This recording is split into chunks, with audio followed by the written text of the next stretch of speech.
Alright, I am back. Alright.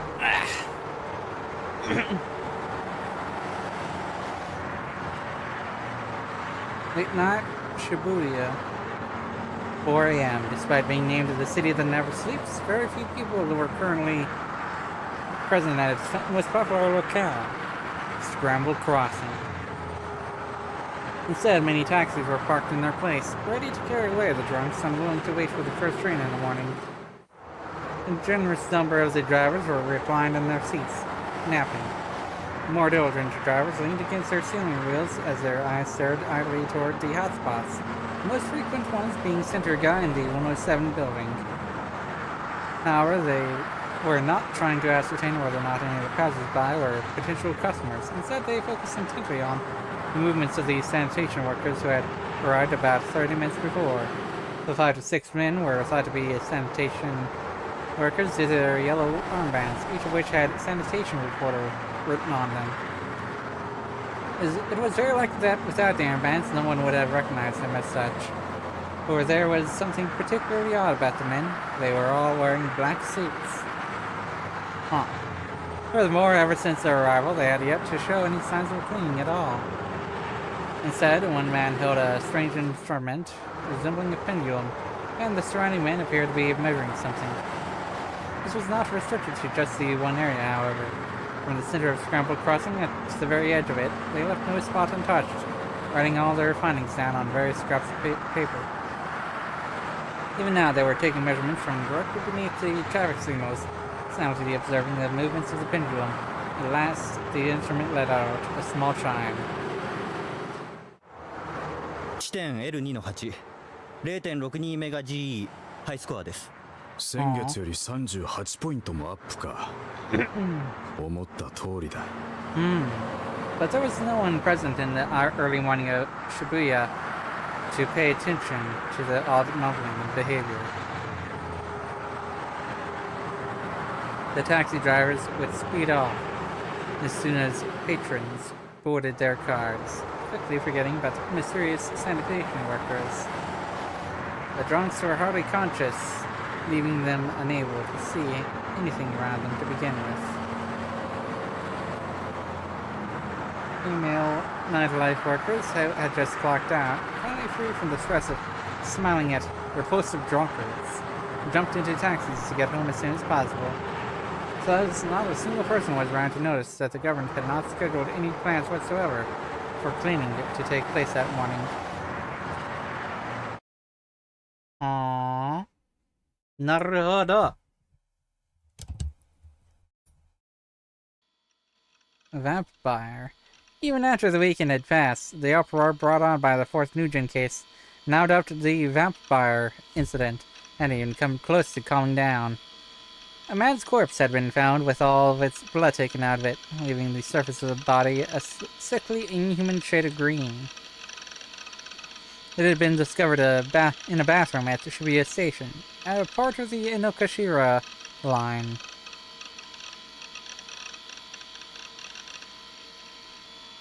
In addition, it was uncovered that a photograph of the corpse had been posted to an online auction, and considering the abnormality and brutality of the murder, it was inevitable that both the mass media and ad channel jumped on it. Special attention had been paid to the headline of the auction page, which read, "Type B blood in short supply." Tissue packs advertising an upcoming blood drive had been handed out in large quantities in front of Shibuya Station 3 days prior to the incident, and the exact same message had been written on them. I had one of those tissue packs in my hand. Getting back over it again now, the insanely strange words didn't read like an ad for a blood drive anymore. Read like it's some kind of advanced message of the crime. The police had supposedly been searching for the part-timers sending out the tissue packs, but they had yet to find any of them. Aww. Now, there was one area where the vampire differed pretty heavily from the previous cases.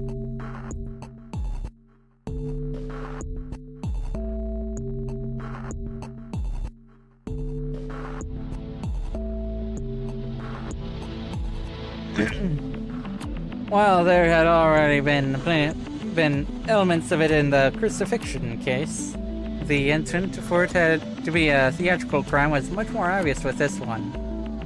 type of crime committed under full view of the public. These crimes and their subsequent investigations are reported on in detail by the mass media, who treat it almost as if it's a TV special. Adding to this effect, the perpetrators will sometimes even send a declaration of their crimes. It is extremely easy for theatrical crimes to sow disorder and chaos. For example, some individuals may view the criminal as a hero, and some may even be inspired to commit their own similar crimes. Other individuals are known as copycat criminals. A few media outlets had begun clamoring for increased police presence via patrols, or for a late-night curfew for people under 18. But the number of young people visiting the city showed no signs of declining. They are just as packed as usual, with people flooding every nook and cranny of Centugai and Scramble Crossing.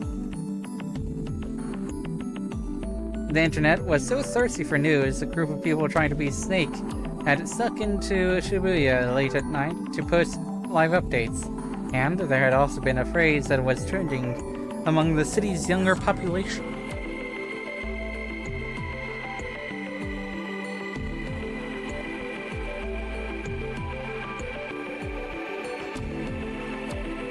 Whose eyes are those eyes? It wasn't just online either.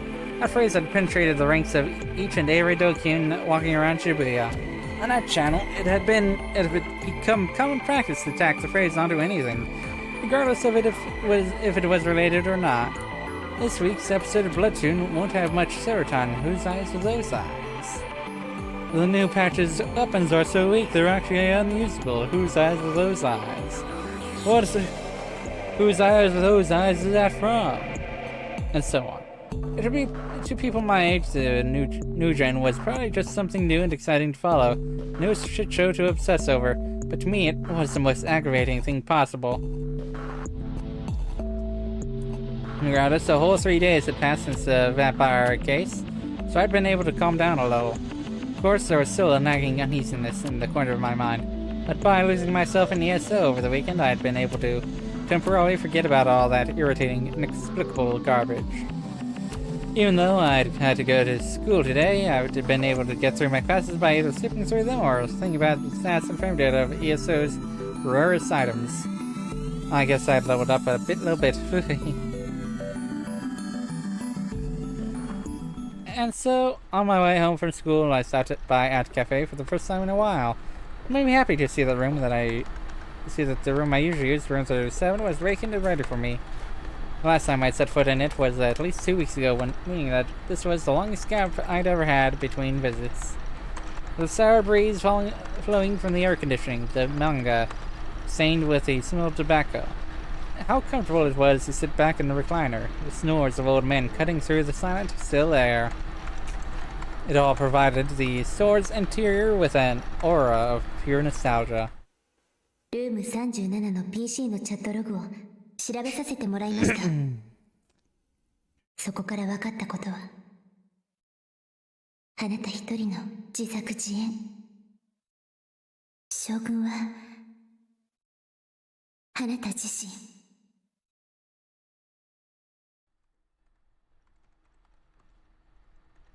I hadn't seen Yua since then. We were in different grades and I didn't go to school that often, so it made sense why we hadn't come across each other. ユアの妄想はすごいよ。 I couldn't help but pity her. She was clearly sick in the head. I'd be better off just leaving her be. Besides, meeting her at all had been a freak accident.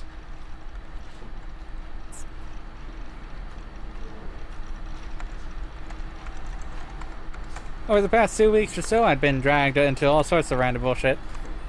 Before then, my everyday life had been completely vanilla, and Bisumi-kun was pretty much the only one who would talk to me. So why was it that basically nothing but weird and inexplicable bullshit had been happening to me recently? I wanted to avoid thinking about that garbage as much as humanly possible. That dying message had to be just a coincidence. The words were all pretty common after all. If I'd thought of it, there was no one reason someone else wouldn't have been able to do as well. I had no interest in who that message was aimed at. No, I couldn't be interested, was what I told myself anyhow. Suddenly, something started ringing nearby. I jolted up in surprise, and a shudder ran through me as I stayed rooted in my recliner.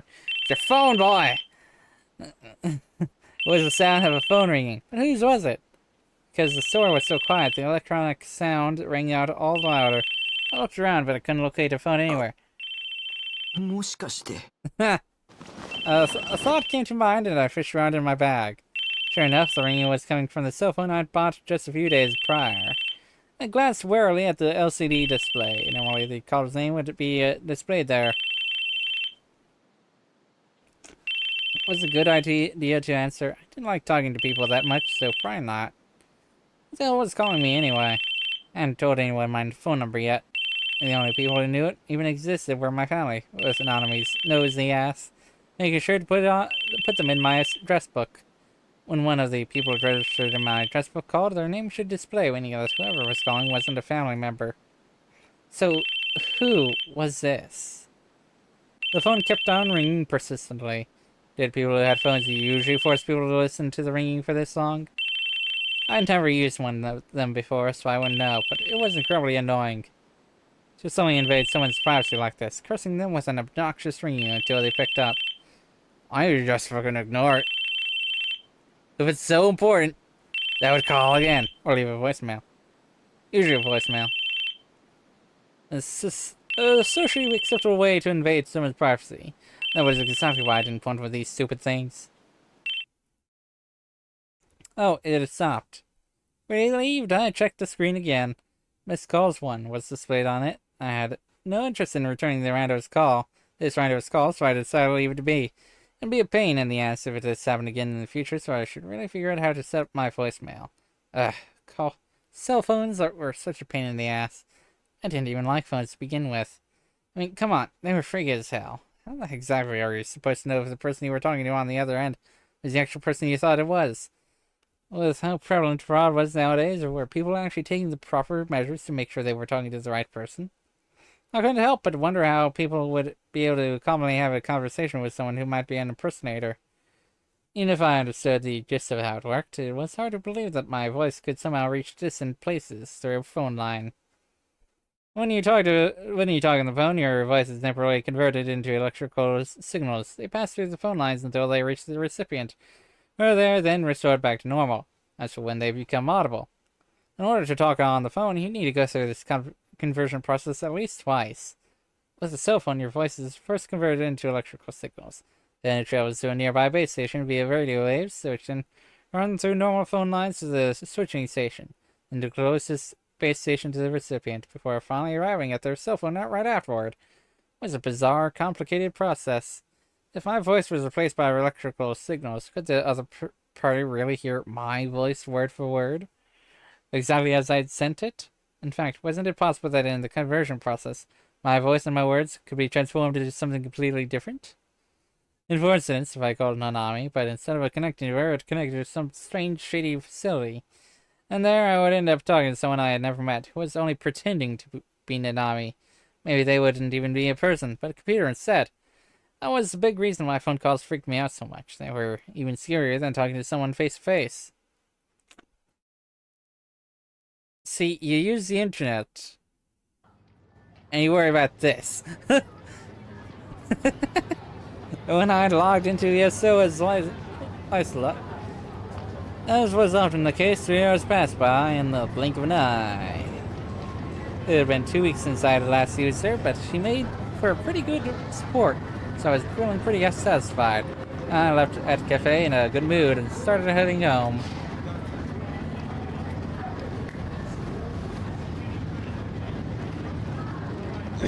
Central Guy was as packed as noisy as usual, which irritated me. The bright lights illuminating the streets from the various shops that made it hard to believe it was night time.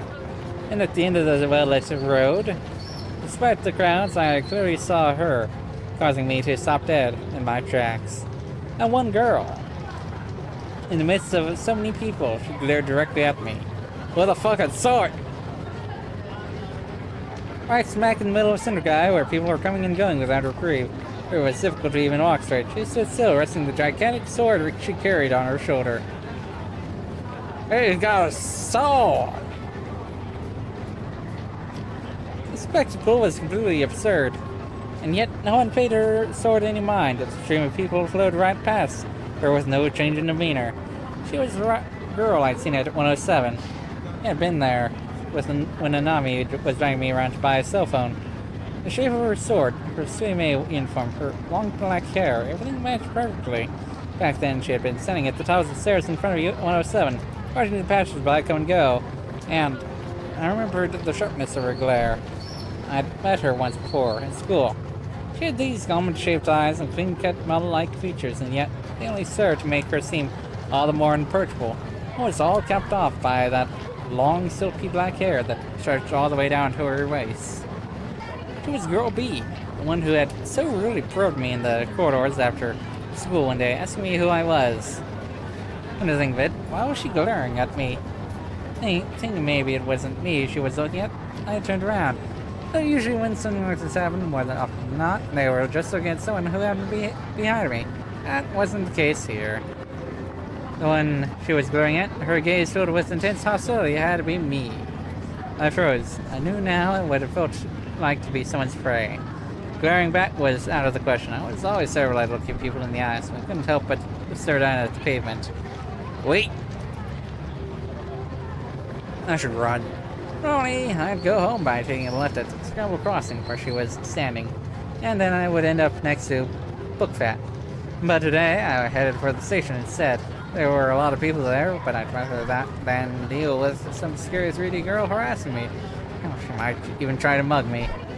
Or maybe she was only feigning being alone, and she actually had several Dokuns working nearby waiting for her to lure me in so they could beat the shit out of me. To be honest, they'd probably one-shot me. Like I'd fall for that. I swore to the right, only to be caught completely off guard. Oh. Huh? Somehow the girl was right in front of me. First, I turned back around to look at Shingle Crossing. She was no longer there. I looked in front of me once again.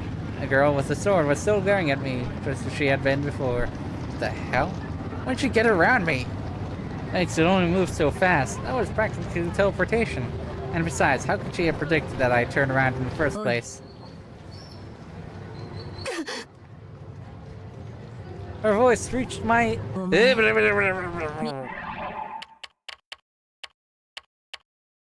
with extreme clarity. I finally looked around at me. I wanted to think she was talking to someone else. Even though I already knew full well who she was talking to, I searched for anyone else she could be directing that "hey you" toward. But obviously there was no one. A number of businessmen walking by, glanced at Girl B inquisitively, only to realize she wasn't talking to them and walked away. Girl B, who had been standing there imposingly the entire time, took a sudden step toward me. All the confirmation I needed. Girl B had been targeting me after all. Aww. Rude as ever. In my 17 years of life, I could probably count the number of times that a girl had talked to me like this on one hand. Wait. Oh. She's asking about the sword. I'm assuming. No one else can see the sword. I guess there were times when Kirimi Tsubaki, aka Tsunko, had talked to me like that, but it was in a tsundere kind of a way.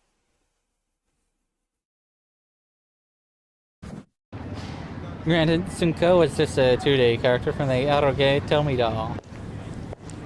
Girl B kept getting closer and closer as those stupid thoughts raced through my head. Why does she feel so intimidating even though she's a girl, I wondered. The reasons were simple. The sharp look in her eyes and the gigantic sword she was carrying. For a sword, it had a very unique shape. It's the kind of thing that operated on anime logic. An awesome design, but if you actually use it in real life, it would be completely unusable. It had to be from some mecha anime. Had there been any mecha anime that had started airing recently? Even though I knew it was a prop for some random anime cosplay, it still looked incredibly sharp and solid. Like if you even so much as touch it, it would slice your fingers clean off. What a strange sword. Girl B had already cut the distance between us by 2 meters. If she swung her sword, it would hit me. Buster and I took a step back, but it was too late. Grubby closed the distance further and further.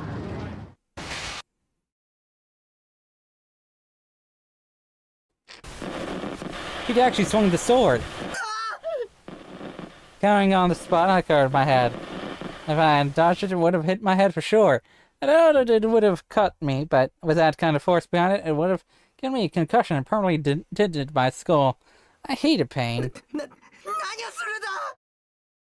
She was asking if you could see the sword, man. I was so shaken that my speech got all messed up.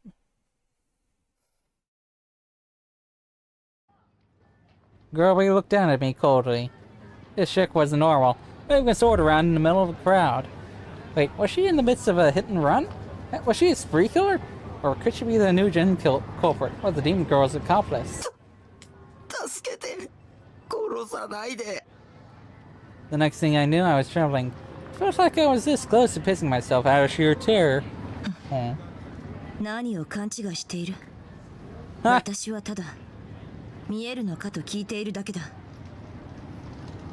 What the hell was she talking about? If I said I couldn't see it, would she kill me? How was I supposed to answer if I didn't even know what I was supposed to be seeing?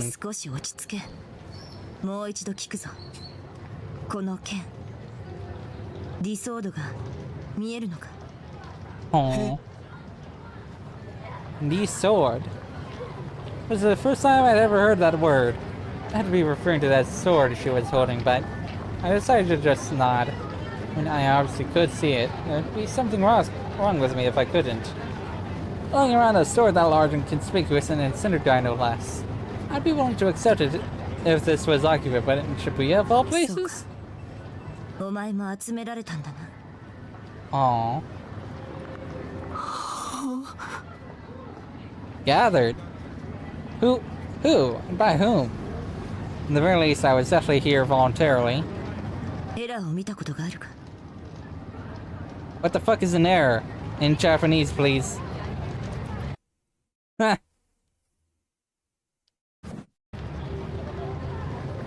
Was what I had wanted to say, but unsurprisingly, I wasn't brave enough. Then again, if I said the wrong thing, she'd probably stab me, so... Regardless, this chick had been spouting nonsense. Nothing but nonsense ever since she'd first opened her mouth.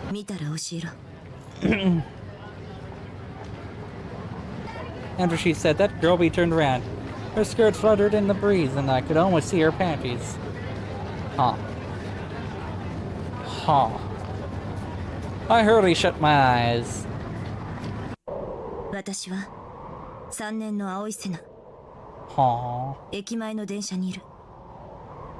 Huh. I opened my eyes. The girl calling herself Senna had vanished. I was completely stunned, and it wasn't until I arrived back at my base that I realized that I hadn't understood a single goddamn word she'd said. Naruhodo.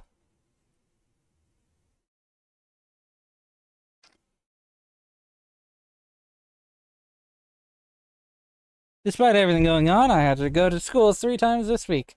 Somebody kill me.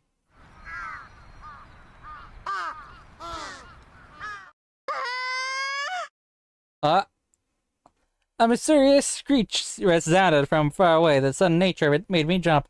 When I slowly looked in the direction it came from.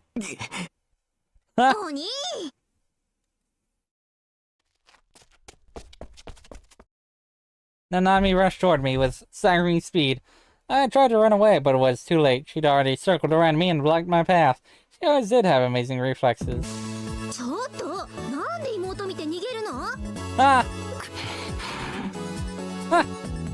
Maybe because you're incredibly annoying.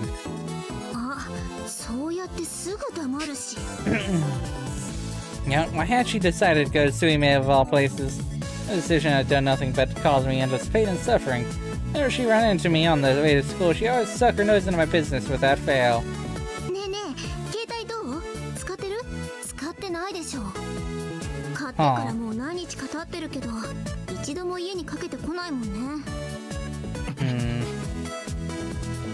Doing my best to break free, I started speed walking, but none of me was determined to keep up.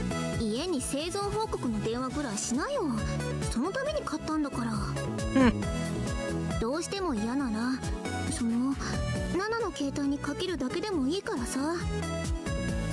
お母さん心配してるんだからね。そもそもちゃんとご飯食べてんの？どうせコンビニ弁当ばっかなんでしょ。やっぱお兄の一人暮らしは無理なんだよ。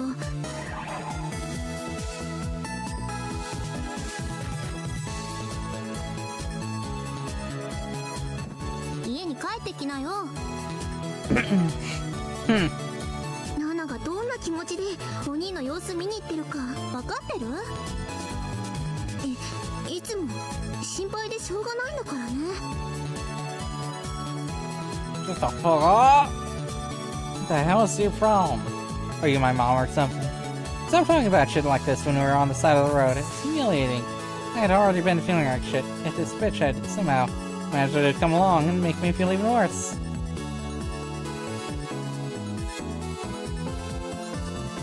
There was nothing on this earth more embarrassing than walking to school with your younger sister. The situation came about quite often in Eroge.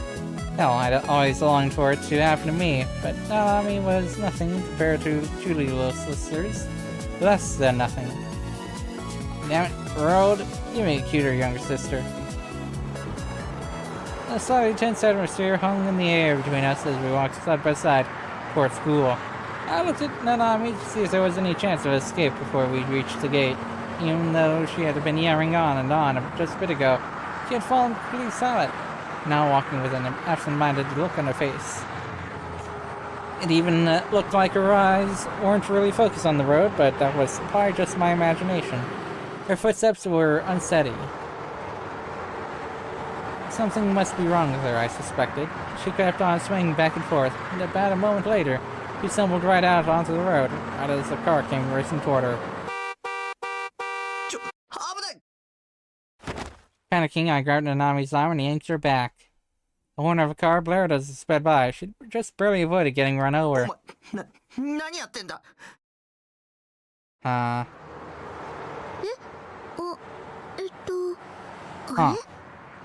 Nanami blinked a few times, then tilted her head to the side. Huh? Hey? Huh? I was at a loss for words. She was an honest-god fucking idiot. She didn't even understand her own actions, and for the record, I wasn't way, not even close. 何やってるんだよ。車にひかれたいのか。車なんて来てた？ Yes, there was a car. What is up with this whole fucking ditz of a sister? ねえお兄、今ヒュンヒュンヒュンっていう音聞こえなかった？ Huh? What? What was she talking about? I hadn't heard jack shit. その音聞いてたらね、なんだかぼんやりした感覚になって。Huh? で、あそこに Nanami pointed at the corner of the road. お父さんとお母さんが立ってて、ナナを呼んでたの。 Huh. I looked to where Nanami was pointing. I didn't see her parents. But I saw a creepy man sitting in that exact spot. He wore a plaid shirt, fingerless gloves, jeans rolled up at the bottom, and white sneakers. He had a rucksack on his back that was filled to bursting. He looked like an otaku plucked straight out of Akihabara. Coming off his outfit, he was holding a video camera in one hand. Do you have a voyeur fetish or something? Shit. おい、他人を指さすな。 God, what a rude-ass sister. Besides, it'd make no sense for her parents to be here in the first place. I lived in Shimokitazawa, after all. おかしいな。確かに呼ばれたのに。 The man started looking our way. Then he pointed the camera lens at us. What? What the hell was wrong with him? 行くぞ、ナナミ。 Frightened, I quickly ran from the scene, leaving Nanami behind. あ、お兄、ちょっと待ってよ。 Ah!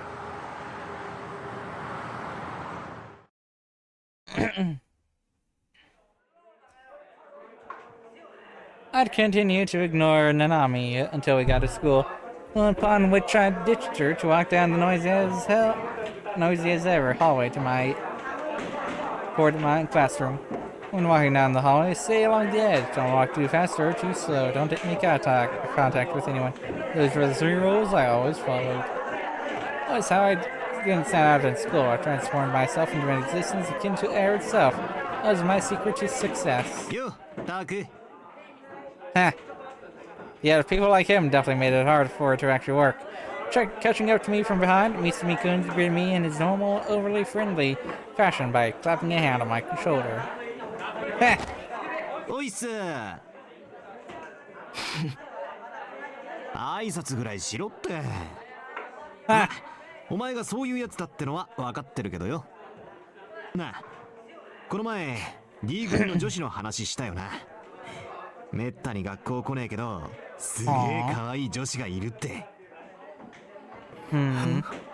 その子岸本綾瀬って名前なんだけどよ Who? 実はその岸本に関してすげえ発見したんだ Misumi-kun suddenly lowered his voice and looked around us. So it was just going to be something vulgar, wasn't it? Our tired of his BS, I almost let out a フ sigh. ェスいるだろフェス Huh? But what he said made me bite it back. その岸本ってのがフェスなんだよ Nani?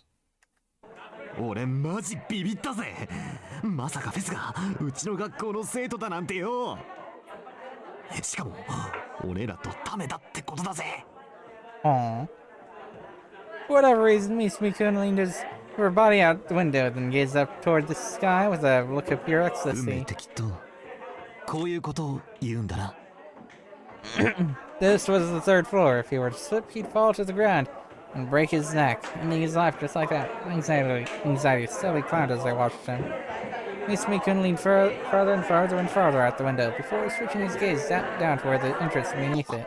噂をすればなんとやらだタク岸本を発見したもうすぐここに来るぜ With so many coincidences piling up one after the other, it really was fate. Not that I cared. よし待ち構えてやる見てろタク俺のナンパ術ってのを見せてやるよ Ha!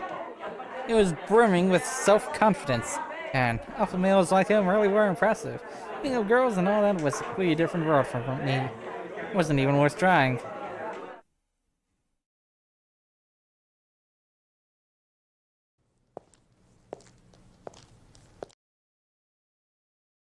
Hey, there she is.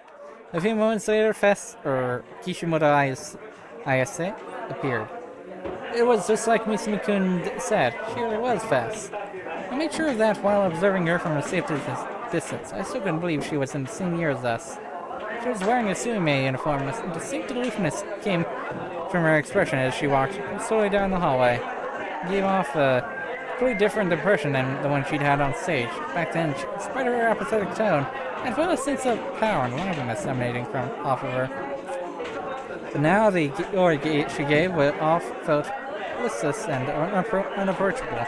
Knowing this, likely deliberately, Misumi-kun strode over to her with the same overly friendly attitude he always had with me, then casually sat right next to her.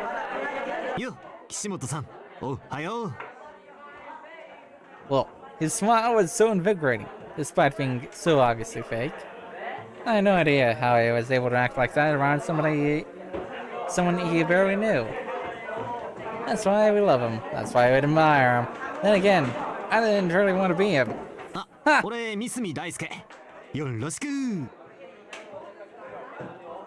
おっと初対面とか思ってるだろうでも違うんだなこれが俺さこないだファンタズムのライブ行ったんだよねだから君に会うのは2度目でその時君の歌声にこうなんつうのビビってきちゃったんだ別に俺ミーハーとかじゃねえよ惹かれたのはさ詩とか君の可愛さとかそういうところもあるけどでも何より一番すげえって思ったのはやっぱバンドとしての完成度っつうかあの音あっての君の歌声っつうのちなみに俺も実はバンドやりたいなって思っててさよかったらああいういいバンドメンバーを見つけるコツとかバンドの先輩としての心得みたいなもの教えてくんねえかなあ今すぐじゃ迷惑だろうからそうだな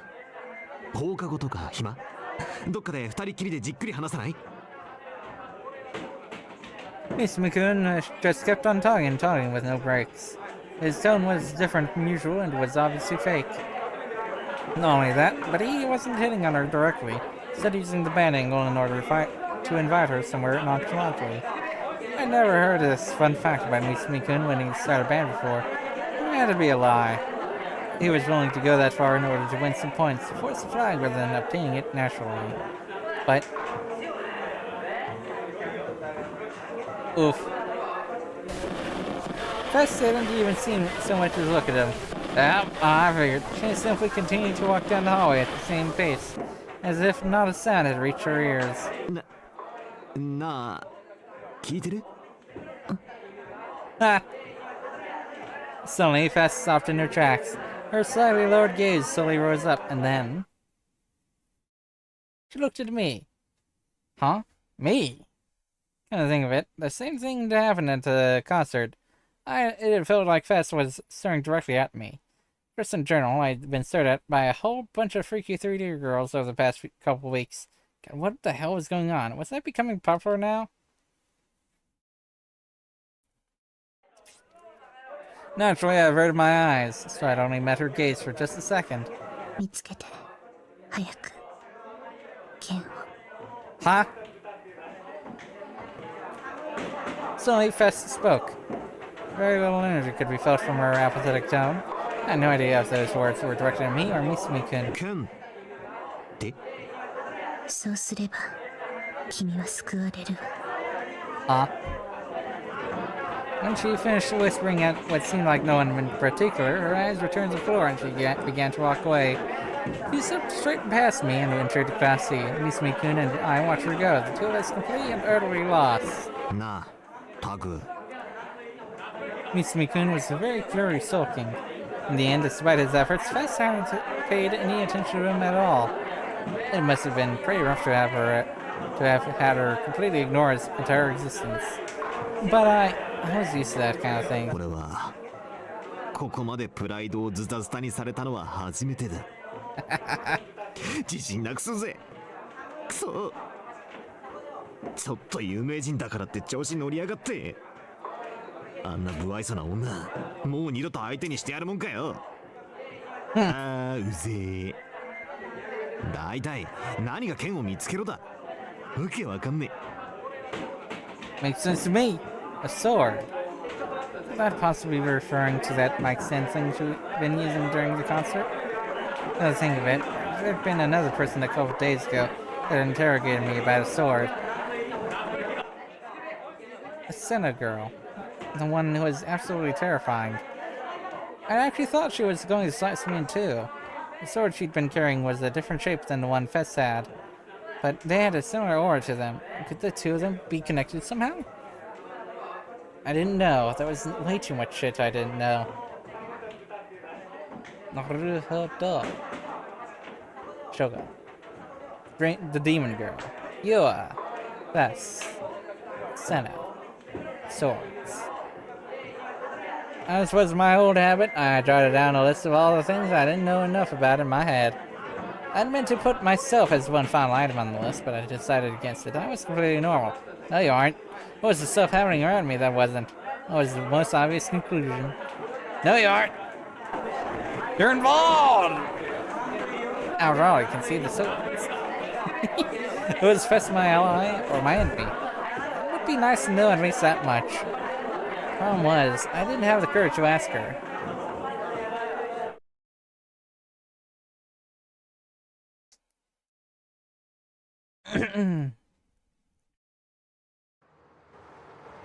Today, I headed straight for Animate without stopping by at Cafe.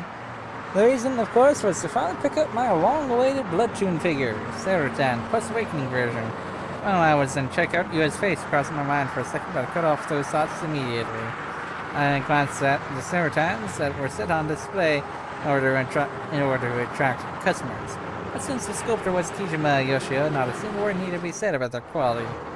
I had to get home fast so I could enjoy her every nook and cranny as soon as possible. And as long as I could admire Serotan's face every now and then while I played ESO, I was content. So why did the entire third dimension do nothing but bring me trouble? Plague me even now. I headed straight for my base in high spirits, forgetting all about fests and swords and whatever else. Practically skipping the entire way home. Uh-oh. Uh-oh. Oh no. When I was about 50 meters away, I encountered two men who carried an unmistakably abnormal air about them. I attempted to pass by them without making eye contact, but they were very clearly watching me. そこの君ちょっといいかい Uh-oh. Oh no! The first of the two to call it to me was a dull older man, one of that looked like he belonged at a cycling racetrack, gambling his life away. His hair was a mess, and his unshaved beard was somehow worse. He wore a worn-out old suit, a sloppily tied necktie, and dress shoes that didn't show a trace of being cared for. All of it came together to form an unparalleled example of a man who had failed to get ahead in life. And for some reason, the fact that he was flapping a fan at himself only served to further emphasize how pathetic he looked. His expression was similarly languid. His mouth curled into a flippant smile. Yet, when our eyes met for a split second, I knew that he wasn't really smiling.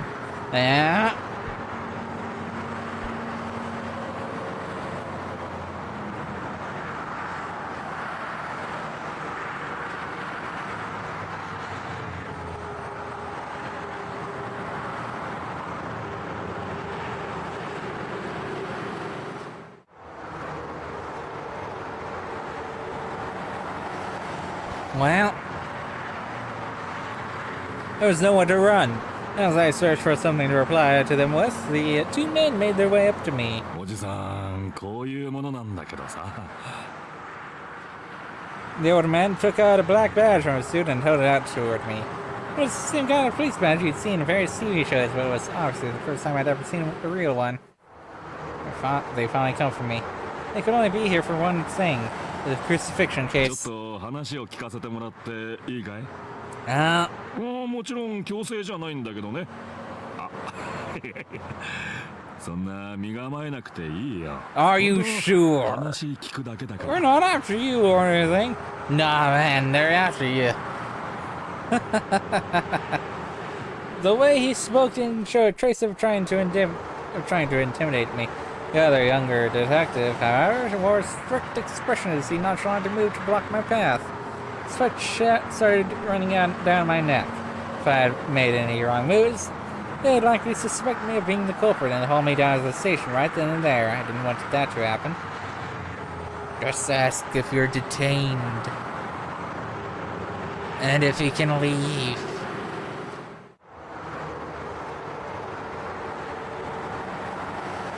At least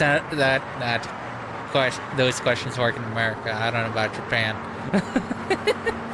I don't know that works in Japan. I don't know. Maybe. I hope it would, but I don't know. Anyway, I was on myself and gave a small nod. 君さ俗に言うニュージェネレーションの狂気って知ってるかな I knew it. I watched the beads of sweat off my forehead and gave him a nod in reply. 3番目に起きた通称貼り付け殺人事件も当然知ってるよねこの近所で起きたわけなんだけども、その目撃者を探してるわけよあちなみに君名前聞かせてくれる Gulp forced itself down my throat. This wasn't some bait and switch shit, was it? Or maybe they were a bunch of con men who were only acting like policemen. In reality, they were just mining my personal information so they could put it to little use. They could even be the Demon Girl's underlings. あれ答えてくんないのかな If they started to suspect me, there'd be no end to it. What should I do? If I gave them a fake name, they might arrest me immediately. ああ個人情報保護法とか気にしてるおじさんそんなに信用なさそうに見えるかな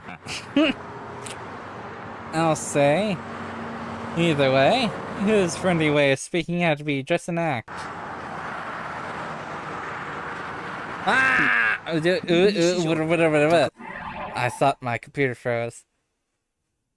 It did freeze for a second there.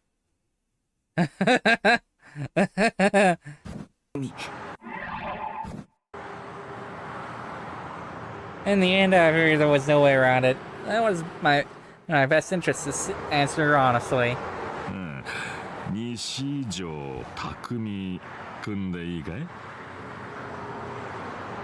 Aw. I shook my head. 本当に？ Huh? What was that supposed to mean? I'd purposefully given him my real name, so what the hell was that reaction?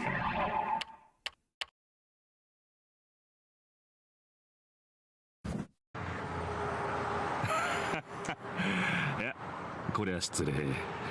今のは気にしないでくれ。The detective's unnatural laughter rang throughout the quiet residential area. Just hurry up and let me go already. その制服、水明だよね。何年生？ I answer stuff like that. 悪いね。聞き取れなかった。おじさんもう年だから耳遠くてさ。もう一度言ってくれる？2年生。ああ、2年生ね。どうも。で、西条さん。聞きたいことってのは先月の29日の午後6時から10時頃にかけてどこで何してたかなんだわ。Were they asking me for my alibi? Did that mean they suspected me? That's ridiculous. いや、別に君を疑ってるわけじゃなくてさ、その時間にこの近くにいたなら怪しい人物を見かけたとか、何か音を聞いたとかないかと思ってね。For some reason, the way the guy talked was really starting to get to me. They were talking in a way that deliberately agitated the subject with some kind of interrogation technique. Now, of course, I had seen someone suspicious. I'd seen someone very clearly and with my own 2 eyes. I wasn't sure if it would be a good idea to tell that to this shady old guy. What do I do if I told him and then the demon girl came back for revenge? It seemed like the demon girl was letting me run free for now. She still had Shogun on her side. And she was equipped with cognitive powers. So by that logic, that must have meant that the demon girl had some sort of insane power as well. If that was true, and I told the police about it, she might find out about it immediately, because of her clairvoyance or whatever, and she'd come to kill me right after. 西条君、今日はそんなに暑いか？ My heart rate skyrocketed. If I stayed silent like this, they would absolutely suspect me of being the criminal. At the same time, I was scared that if I lied and said I didn't see anything, they'd see right through me. The older man fanned me a couple of times with his fan. A cool breeze rustled my hair. もうすっかり秋だ。汗かくほど暑いとは思えんけどな。まあ体質ってのは人それぞれだしな。Ironic, considering he was the one walking around with a fan. But he was right. It wasn't all that hot out today. It was perfect, actually. The kind of temperature you'd actually enjoy spending time in. I'd wrap the sweat off my forehead with my silly countless signs now. 僕はやってない。Talk of me. You don't just say that to cops. Oh. The look in his eye shifted. I realized that I'd slipped up. But I had no idea what exactly had tipped him off.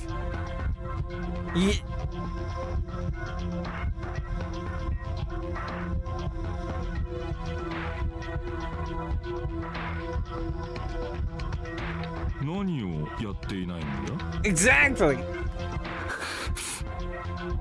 They definitely suspected me. I had to answer honestly. Staring at the manhole cover right beneath my feet, I began to blurt out everything. 見たんです。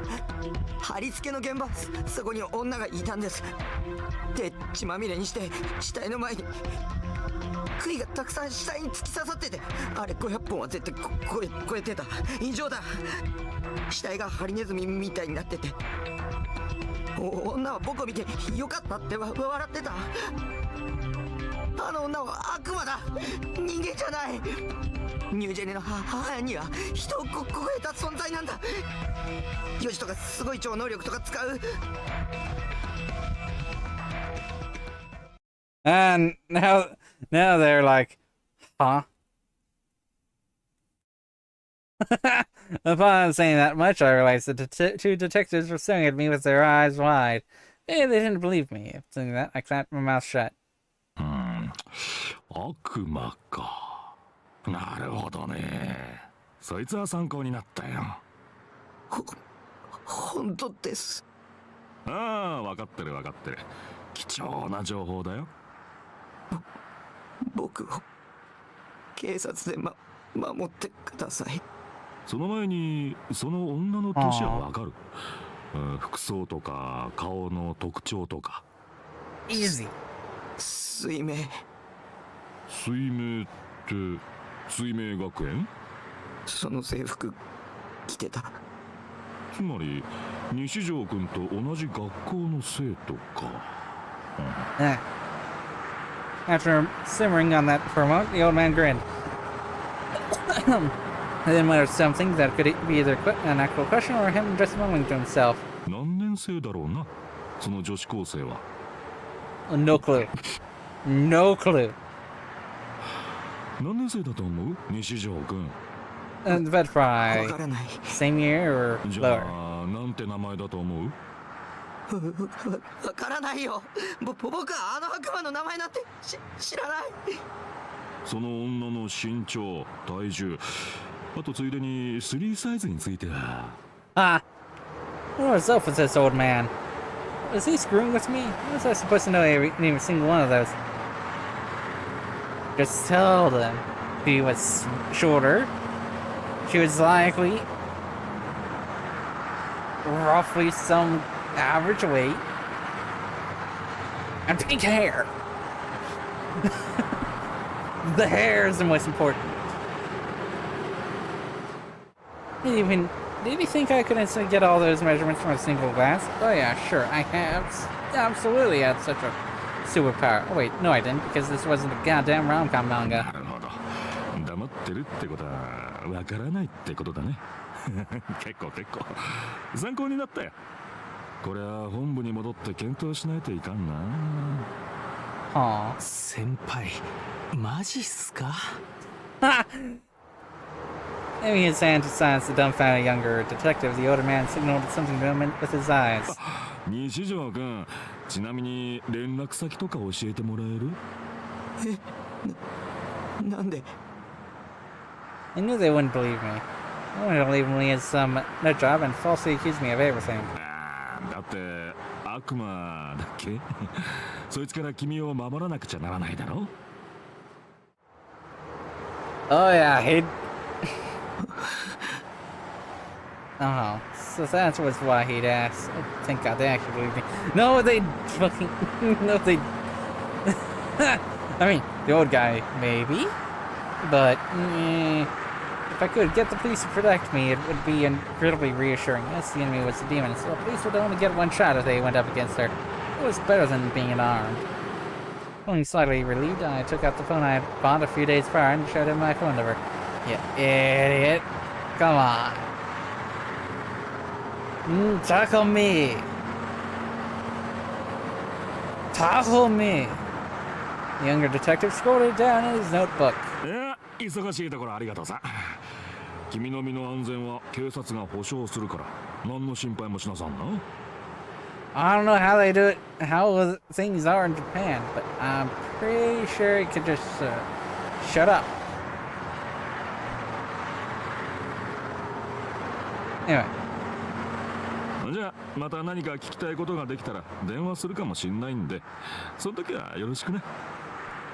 イルスとか使わないでくれよ。今のところ警察にとっては君は重要な人物だからな。え？ああ。君の目撃証言は事件解決の重要な手がかりになりそうだ。じゃあな。Huh. The two detectives bowed their heads and promptly took off. And I guess the old guy was like, there's something to this person. After taking a glance at me over his shoulder, the younger detective whispered something to the older one. The older man paid him no mind and simply continued to walk. The younger guy probably wanted to have took me arrested because of, you know, actually being there. But hey, whatever. And I had a long, long sigh. That was intense. It was the first time I'd ever been questioned by actual detectives, and I acted pretty suspicious for that mean to. They'd believe me anyway, somehow. Well, the older guy did, for sure. I'd give anything for the police to arrest the demon girl. Again, the police didn't have any special powers, so maybe I should keep my expectations low. I then noticed that my mouth had gone incredibly dry without me realizing. So I redirected myself to the nearest vending machine and got myself a cola.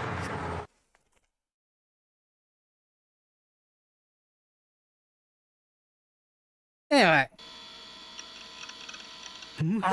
覚醒バージョン残すエロすぎパンモノじゃんかだがそれがいい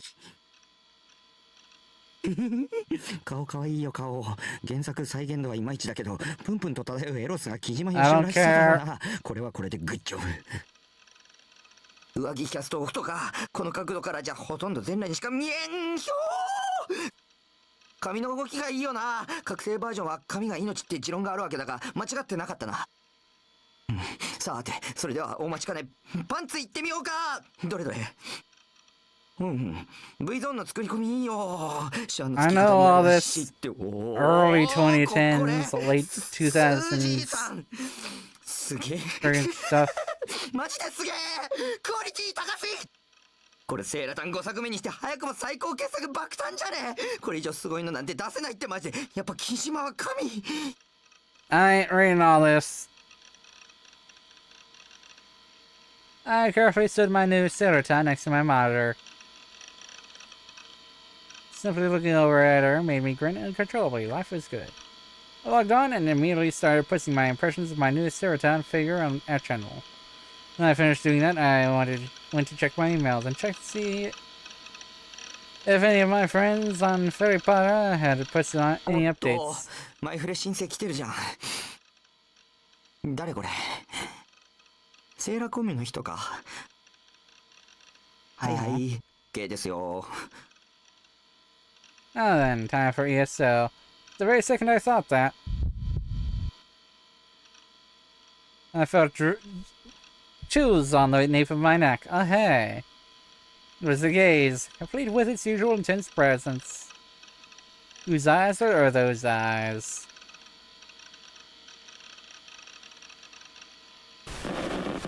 And this was not the time. When had I first started feeling the gaze? I've long since forgotten. It slithered its way into each and every part of my life, bothering the shit out of me all the way. There were a lot of things that disturbed my peace, but the gaze was right up there with Nanami as the most irritating thing I had to deal with. Fine then, let's do it. It'll take more than that to make it turn around game. Still fixing on my monitor, I try to think of some cool lines you'd hear in the manga. 貴様出てこい僕の目をごまかせるとでも思ったか甘いな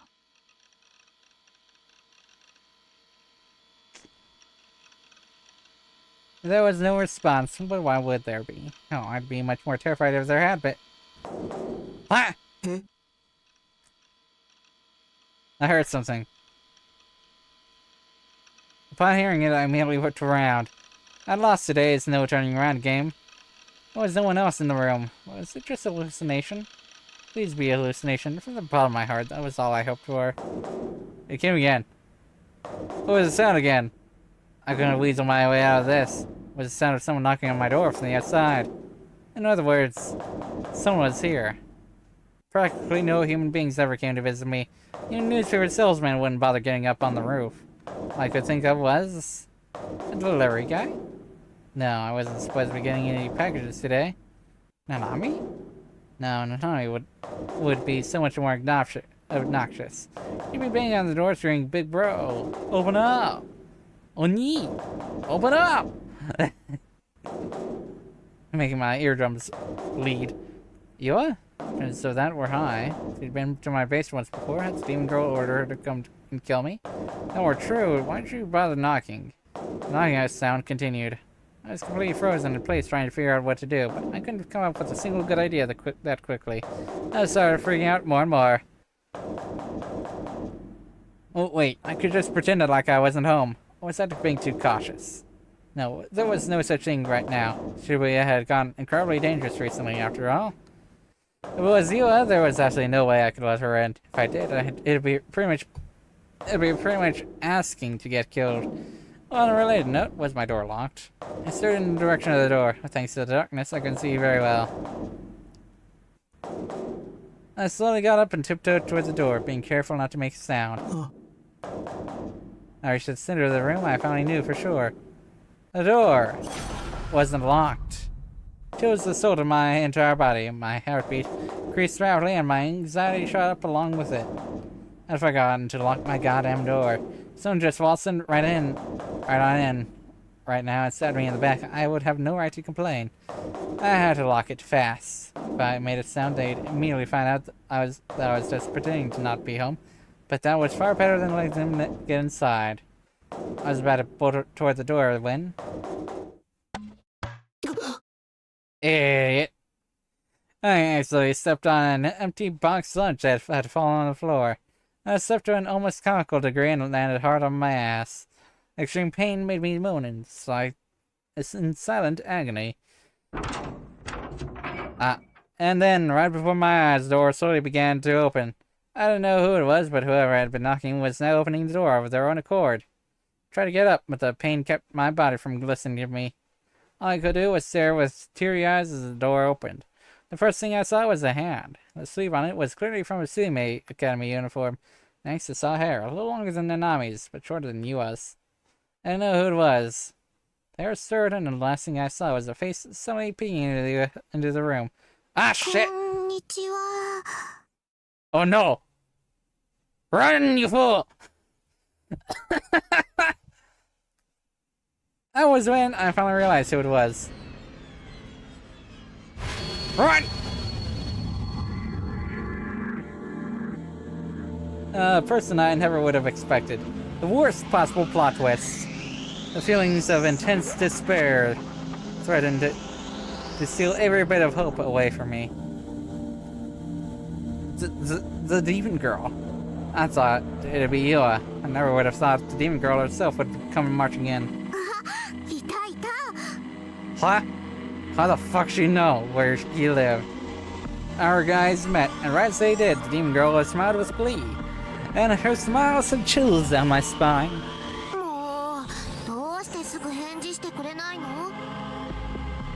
Oh fuck, oh fuck, oh fuck. Her hand hidden by the door had to be gripping one of those cross-shaped snakes. It had to be.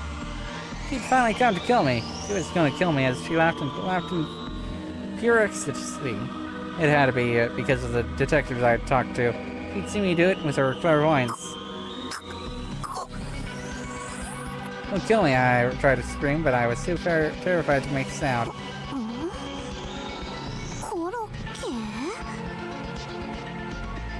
Huh?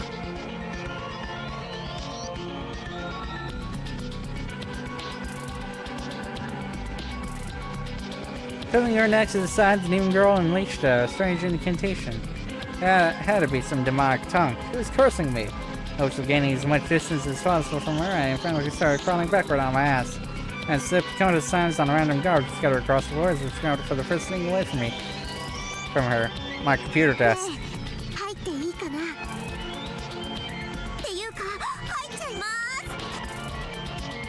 The demon girl began encroaching further upon my territory. She even politely took off her shoes.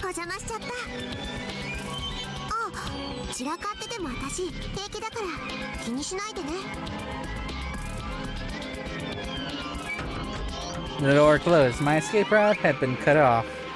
However, despite what I thought earlier, the demon girl was only carrying a bag. I didn't see anything resembling a deadly weapon. That just meant it was inside her bag. It had to be. I had to be extremely careful. The second I let my guard down, she'd swoop in and end me. Or maybe she already had that curse she'd placed on me a minute ago. In a few days, my entire body would suddenly start spewing blood everywhere. I'd die right then and there.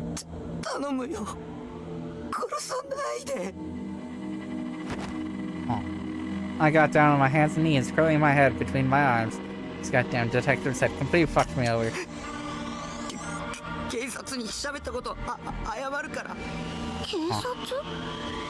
それに話してもちっとも信じてもらえてなかったし。It was a lie meant to buy me some time. The older detective had said she'd guarantee my safety. If he was doing his job properly, he had to have sent at least one officer over to my place. Upon thinking of that, I suddenly realized I'd given the old man my phone number, but I hadn't given him my address. Huh? Suddenly the demon girl assumed a pose resembling a salute. And what was just as, if not more strange, was what she'd said. It was almost like a sound effect. Is it another demon curse? Huh?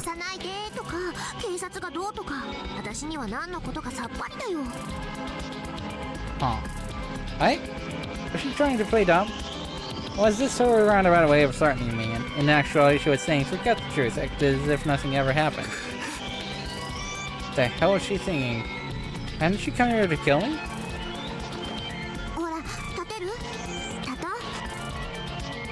The demon girl walked toward me, then slowly reached out her hand. Her expression was so gentle, and now that I was seeing her up close, she was actually pretty cute. Damn, I was letting her get to me. Stop acting like a goddamn idiot. Was I seriously calling a demon pretty cute? Who was a murderer? She'd used Siwa and Shogun to trap me, and now she'd come to finish me off herself. Don't trust her. I'd already learned my lesson back with Yua, and I never make the same mistake again. I refuse to take her hand. Don't be deceived by this demon girl's smile. She was a demon trying to tempt me. If I gave in to that temptation, I'd die. Trust no one. Don't believe anything. Don't believe anything anyone says. だって見たんだ。お前が人を殺してるとこ。あのさ、タク、それかなりひどいこと言ってるって気づいてる？まさか殺人犯呼ばわりされるなんてね。What is she gonna do with me? ニュージェネの Just like with the guy in the fourth case, was she gonna... 殺すんでしょ。それとも岩とか将軍とかがいる場所に連れてって。岩？将軍？誰それ？ Huh. Maybe the three of them had decided to work together. That way I wouldn't be able to fight back when they beat me to death. そんなの嫌だ。助けて。じゃあね、私を殺人犯扱いしなければ助けてあげる。Huh. So that was her true goal. そんなビビらないでよ。いちいち私がへこむようなリアクションしてくれるよね。I don't even know who you are. 誰にも喋らないから、だから見逃して。もしもーし、タク、ちょっと落ち着こう。This bitch acting like we were close or something, calling me Taku and shit. Actually, how did she know my name? I'd already known it back when we'd first met at the crucifixion kind of scene. How? How did she know it? Also, how did she know where my base was? 当然でしょ。あなたの名前を知ってるのは？ Huh? Did she just read my mind? I knew she was clairvoyant. She knew my name, my address, all because she'd used her powers on me. タクって結構独り言多いよね。Huh? 前から思ってたことだけど。Always. How long has she been talking? Had I been talking to myself out loud just now? I hadn't been aware of it at all. Was that really true? Had I really been talking to myself out loud? Or was it possible that she was just lying to me and in actuality, she read my mind? タクの名前を知らないわけないよ。私、物覚えはそんなに良くない方だけど。Aww. 友達の名前くらい覚えるよ。Figured. Childhood friend? Friends? それともタク、私のことバカにしてる？そりゃ私テストの点数はそんなに良くないけど、面と向かってそういうこと言われると傷ついちゃうな。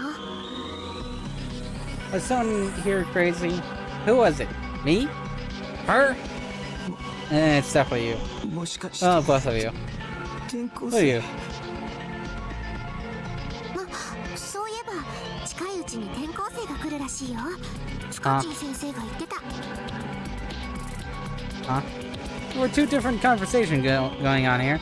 My terror from earlier was together with the anxiety of having no idea when I'd get killed was starting to fade. But rushing into replace it was a completely new kind of dread. Slithering into it slowly erode my mind. もしもし、その顔はまさかまだ信じてくれてない？誰だ？ Who are they? Murderer. Demon girl. That was who.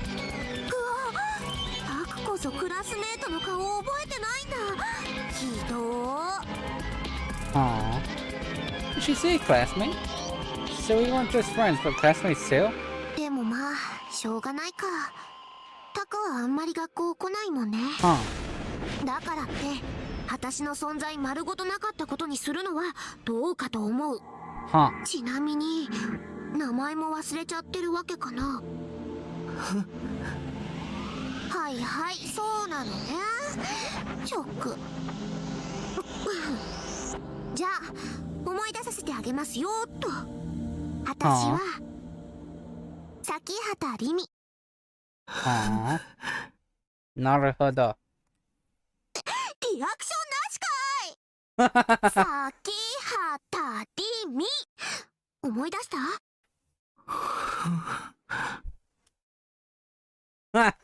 I hadn't even heard the name before. Besides, other than you, I'd never met a 3D girl who'd talk to me like or this close in my life. And Yua was the demon girl's underling.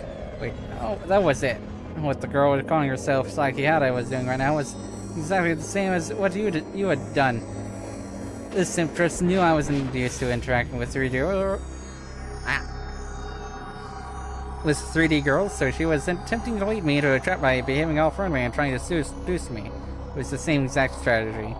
And the thing is, while I barely remembered my classmates' faces at all, and I didn't plan to either, I could say with absolute certainty that I'd never seen this girl's face in the same costume as me before. Probably. Damn it. I couldn't completely rule it out.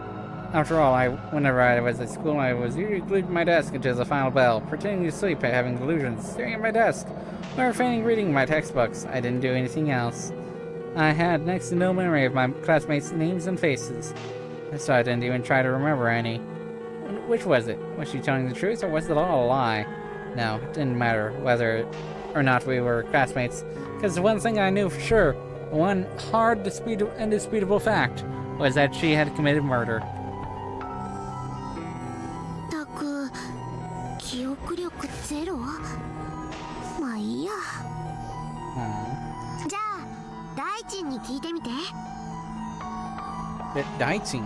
What the hell is that? Was that a person? Some sort of secret code. It's not an 大臣 incantation. だよ、大臣。三角大輔。 Ah! Misumi. She knew Misumi-kun's name? Not only that, she was calling him Daichi. I wouldn't call him that unless they were really という close. わけで、はい。 I don't know. The demon girl quickly zeroed in on my cell phone that I had left lying on the sofa, picked it up, and held it out to me. It seemed like she wanted me to try calling Misumi-kun. I didn't like using phones, but she might kill me if I went against her orders. Driven by fear and with no other choice, I went to call him. Only to realize I didn't know his phone number. I was seeing that. Upon seeing me freeze up in confusion, the demon girl tilted her head in confusion once again, and after a moment, she came up beside me and peered over my shoulder at the screen. Her hair swayed as she moved, sending the pleasant fragrance of shampoo drifting down the tip of my nose. No, she's a demon. I'll never let her seduce me. I'm not into 3D. Let me your power set of 10. もしかして番号知らない？ Huh. だったら先にそう言ってくれなきゃ。ごめんごめん。 Huh? The light apology, the demon girl snatched the phone from my hand. Her fingers grazed mine, and for a fleeting moment, they were warm. I suppose demons and the humans have the same blood running through their veins. 大地の番号はね、ほいほいほいの。 The demon girl entered his phone, his number without a hitch. It was clear she dialed it many times before. ほーい、つながった。 She held the cell phone out to me with a smile. Not knowing what else to do, I ended up taking it for no real reason and putting it up to my ear. I heard the sound of the phone ringing. Eventually, that sound stopped and was replaced by the voice of Misumi-kun. It ended gave their name. It sounded like they were downtown or something, as I could hear a bunch of noise coming through the receiver.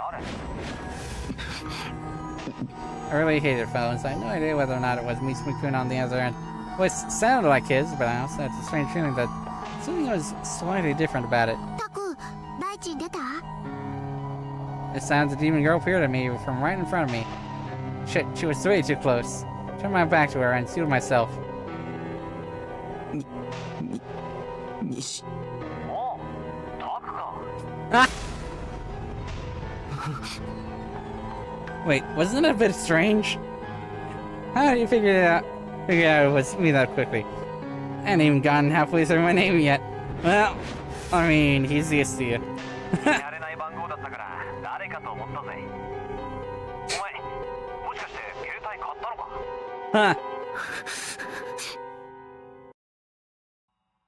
For example, there was the possibility that the demon girl had made a phone call to someone who only sounded like Misumi-kun. Maybe this person who sounded like Misumi-kun was just another underling of ours. Well, he's only pretending to be Misumi-kun in order to trick me.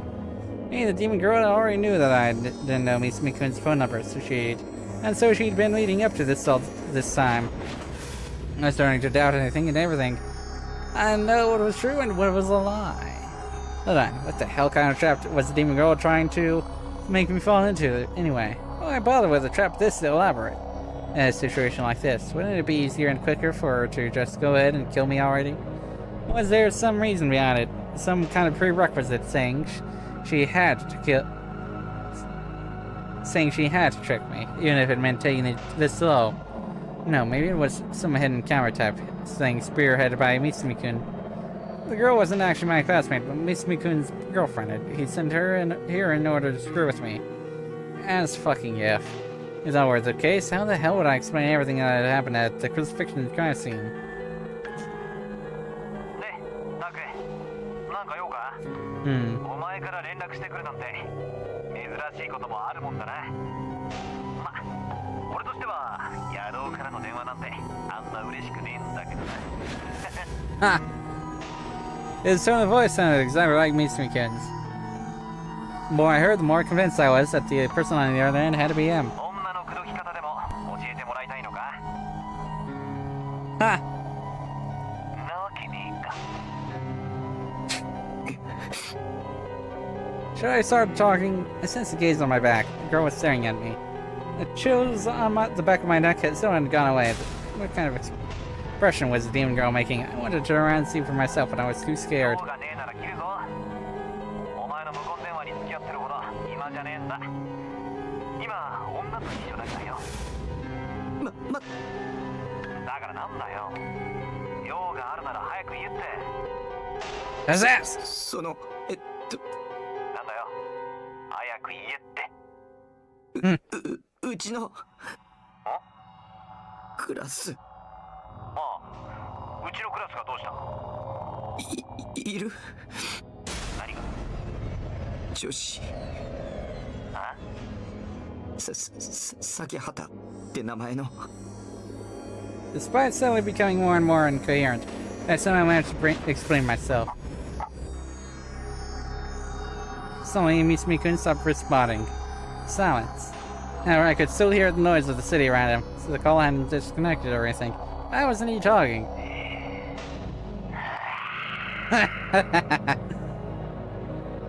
The next thing I heard was an extremely exaggerated sigh. ああ、ゲーム脳じゃねえの？ A theory that claims people who play video games experience a chronic decline in emotional restraint and judgment due to a condition similar to similar to dementia. This theory stemmed from recorded measurements showing that the brains of those who played video games emit extremely low levels of beta waves compared to that of normal humans. It was finally publicized by the mass media and became a social issue for a period of time. There were too many ambiguities present in the study, such as methodology used to measure brainwaves, leaving some to doubt its credibility. Aww. Where'd that come from? Not only was it completely out of left field, but he'd brought up that bullshit condition that had been coined despite having no scientific backing whatsoever.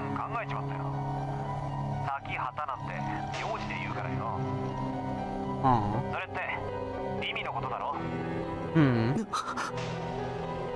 How?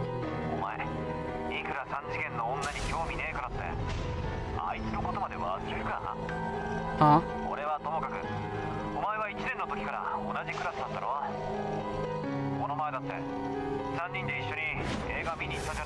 Huh? You really forgot? Huh. I couldn't comprehend what the person that sounded like me Shogun was saying. He'd said that the demon girl and I had been in the same class since first year. That the three of us had seen a movie together pretty recently. Pretty recently, but when exactly?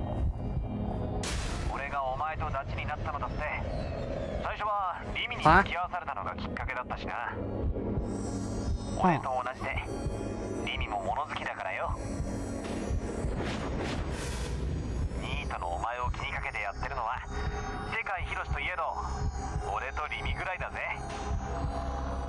Huh.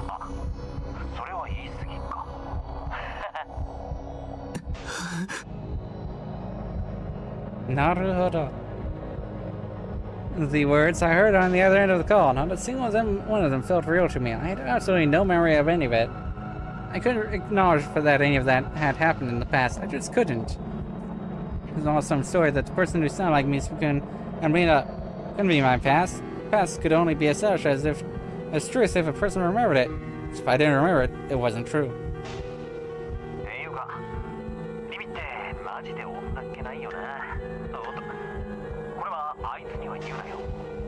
Huh. 君は誰だ?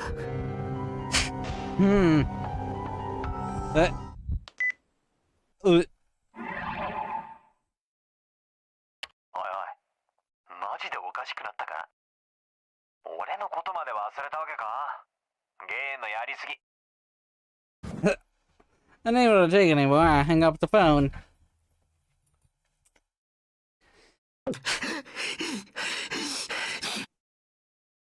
My breathing had grown extremely heavy without me noticing. The sweat that had been beating on my forehead showed no sign of stopping. No signs of stopping. In fact, it was increasing. Long trails of sweat trickled down my entire body, starting from my face and ending at my feet.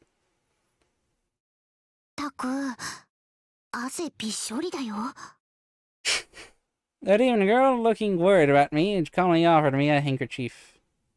A cute, perilous vermilion handkerchief. There was a faint fluorescent to it. Instead of taking it, I attempted to somehow maintain my composure and organize my thoughts about everything that was happening. In the end, it didn't go too well. I was doubting anything and everything, causing all my thoughts to rapidly churn together into a chaotic whirlpool. Sighing in minor disappointment, the demon girl put away her handkerchief, and then, with a triumphant look on her face, she asked me a question. She was acting like she already knew the answer. I couldn't afford to answer her. What was she?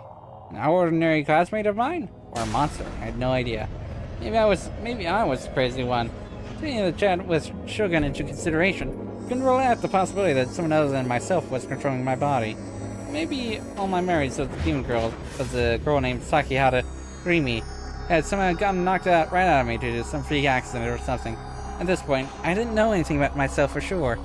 Did I have amnesia? Did I sleepwalk? Or could it be something else entirely?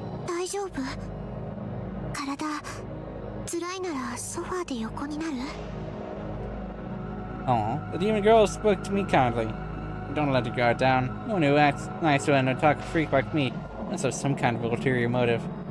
I shook my head, putting my strong will to resist against the demon girl on full display. Then, using that same strength, I raised my head, struck out of my eyes, blurring my vision. The demon girl's face was a lot closer than I had expected it to be. What color eyes were those? なんでなになに？え、ここにいる。ああ、ごめんね、勝手に入っちゃって。でもノックしてたんだよ。タクは全然出てきてくれないし、中でものすごい音が聞こえてくるしで結構ハラハラしてたんだから。なんで今度は何？ここにいる。 No one asked about what asked. No one asked what caused her to trespass. No, my question was, what was her reason for coming here? She'd come to kill me. She would have done it a long time ago. So why wasn't she doing anything? ああ、ここに来た理由？ね。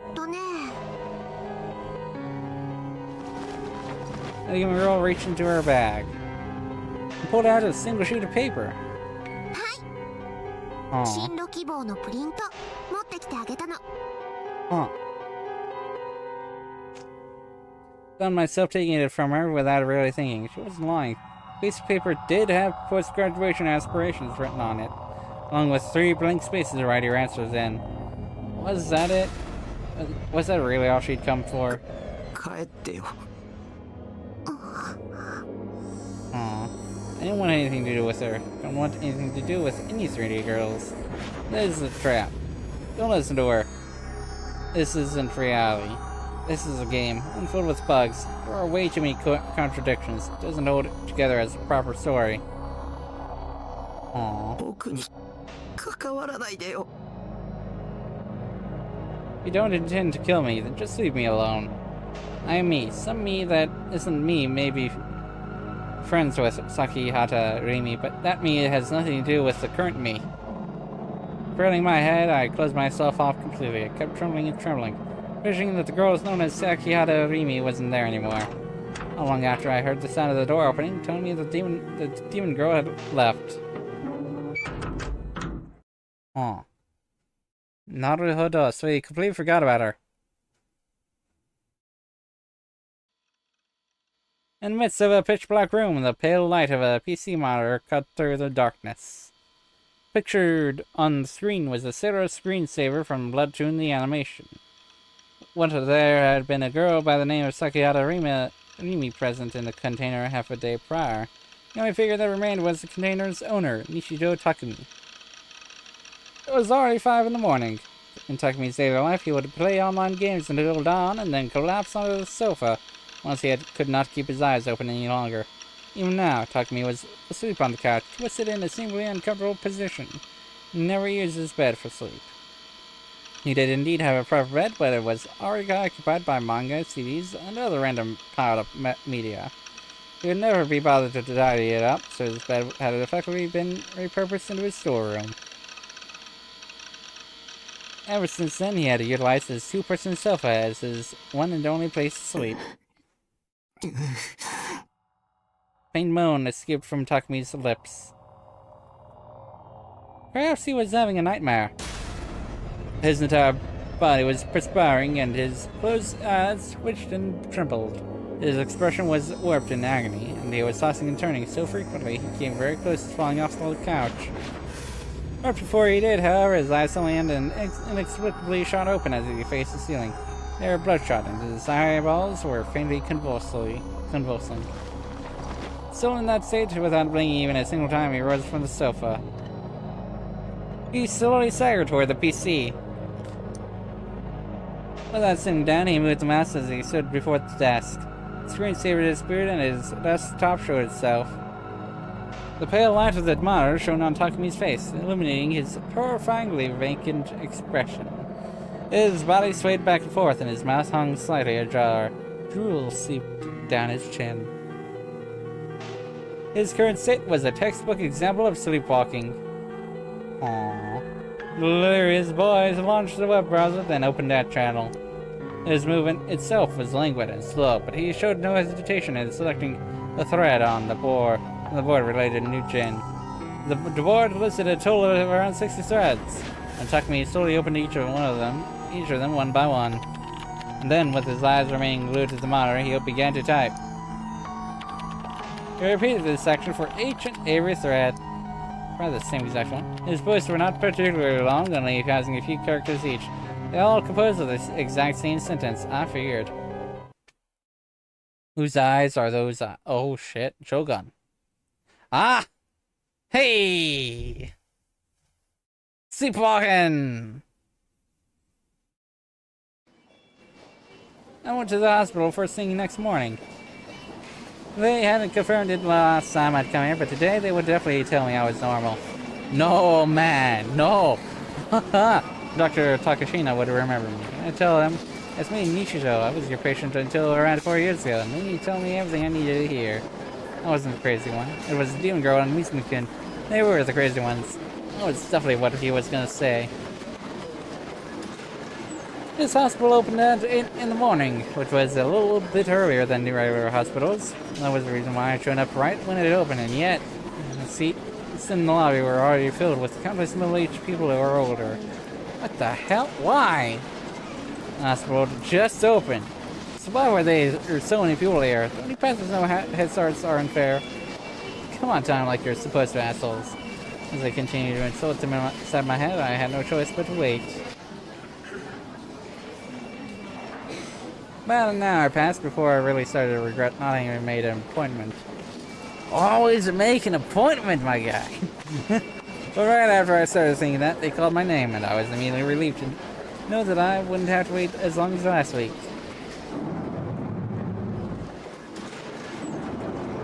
Except the one waiting for me in the examination room was Dr. Takashina, but some white-haired old man that I had never seen before. Takashina sensei wa? Noticing my confusion, the nurse standing right behind him, her name was Hazuki-san, gave an apologetic look. Takashina sensei wa mou imasen. Huh? You what? もういないというか、過労がたたって先週末に倒れてしまわれてね。今週はそれでずっと休みだよ。Naruhodo. What? This couldn't be happening. My one and only ally. Wait, had he really collapsed from fatigue? 陰謀だ。悪魔女の陰謀だ。 My God, you can't just say that out loud! Right in front of doctors, nonetheless. 西條さん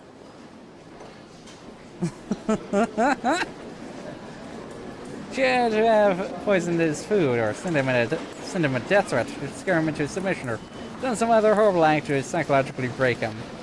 This had to be the work of the demon girl. Each was trying to isolate me from my allies so I'd be defenseless against her assault. There was no way in hell I was going to let anyone other than Dr. Takashina examine me, so instead of getting a checkup, I ran away from the hospital.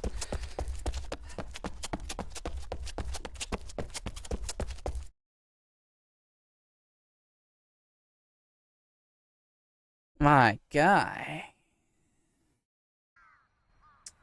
Ah.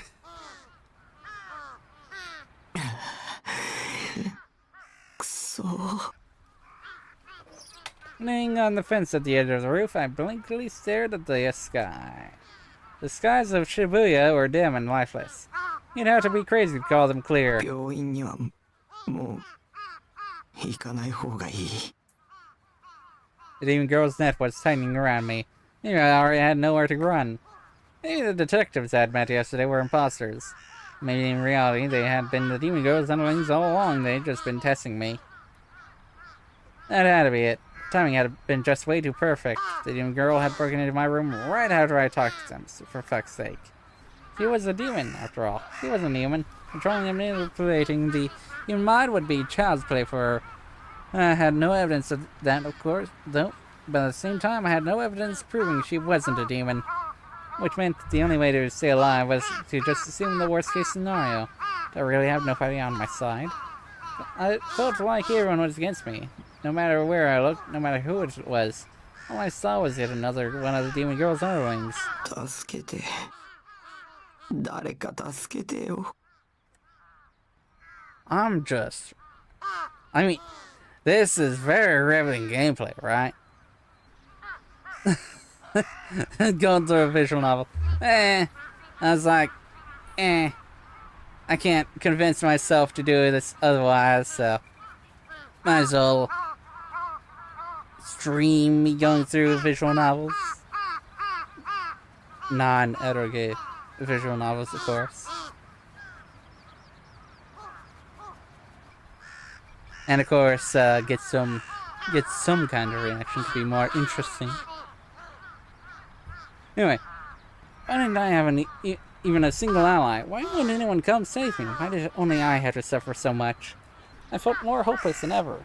I just wanted someone to support me, someone who would protect me, something that would protect me. I didn't care who or what it was, just someone, something. Please grant me salvation. 見つけて早く剣をそうすれば君は救われるわ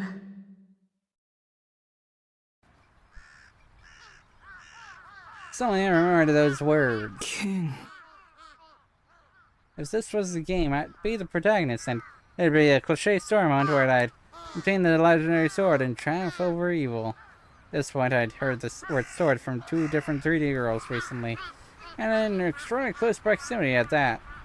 There still remained the possibility that the Fest was on my side. Girl B, however, I think her name was Senna, had a pretty high chance of being one of the demon girl's underlings, judging by her attitude. A sword. 剣だ。剣を手に入れるんだ。そうすれば。 Started talking to myself like I'd lost my mind. I was grasping at straws at this point. If I just get my hands on a sword, I might be freed from this nightmare. Couldn't help but hope for that. It wasn't that I believed that what Fest said about it granting me salvation. I just had nothing else to cling to. At the very least, I should do some research.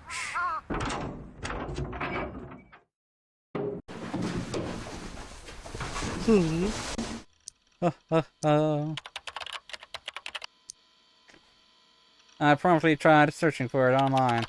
I started off by checking to see if the Swords Fest and Senna were carrying appeared in any anime, but I couldn't find anything, at least from the seasonals. I hadn't expected as much. I was checked out the newest anime after all.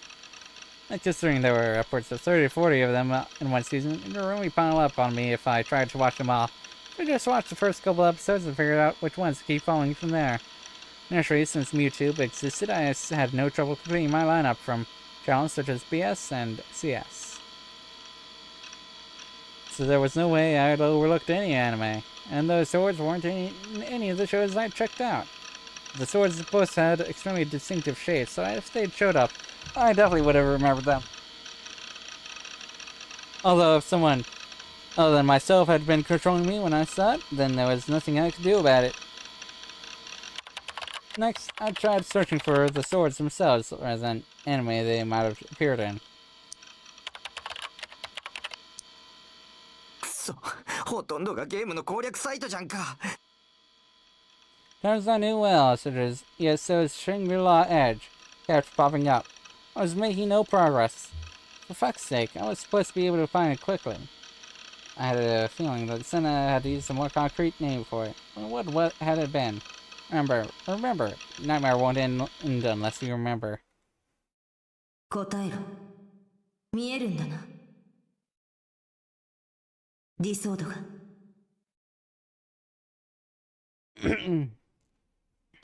Disorder. What was it? She called it a disorder. I quickly typed it in and ran a search.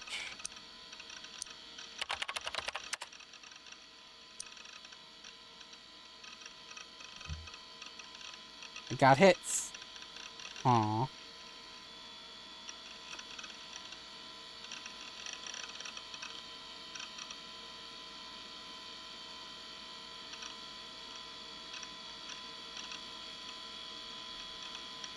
Only 2 of them, though. And so I already started to think of those feelings as my road to salvation. Aww.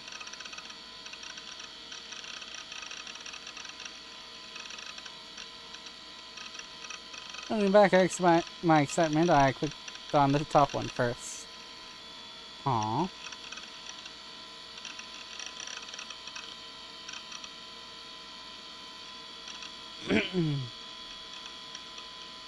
Hmm.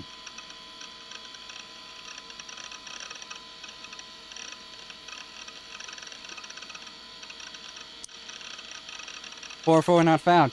Yo. Shit, the page was down. What the hell? Okay, calm down. Go back and look at the cache.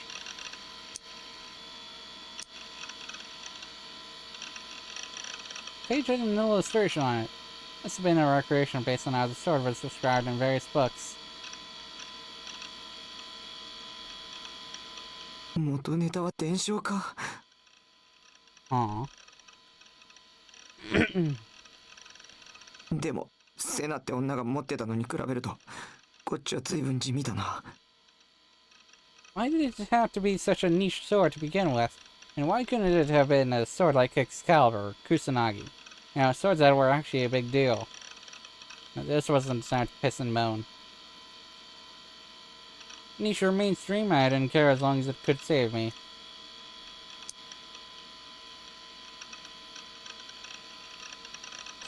Now, continuing, I clicked on the second link. The words, I bought a D-sword, caught my eye specifically. Were D-swords something you could buy?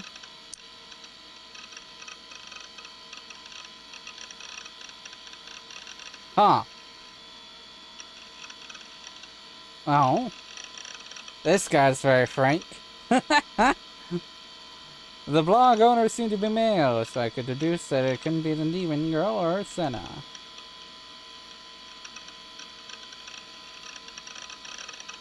And the energy shown in the writing was way too different from Shogun's.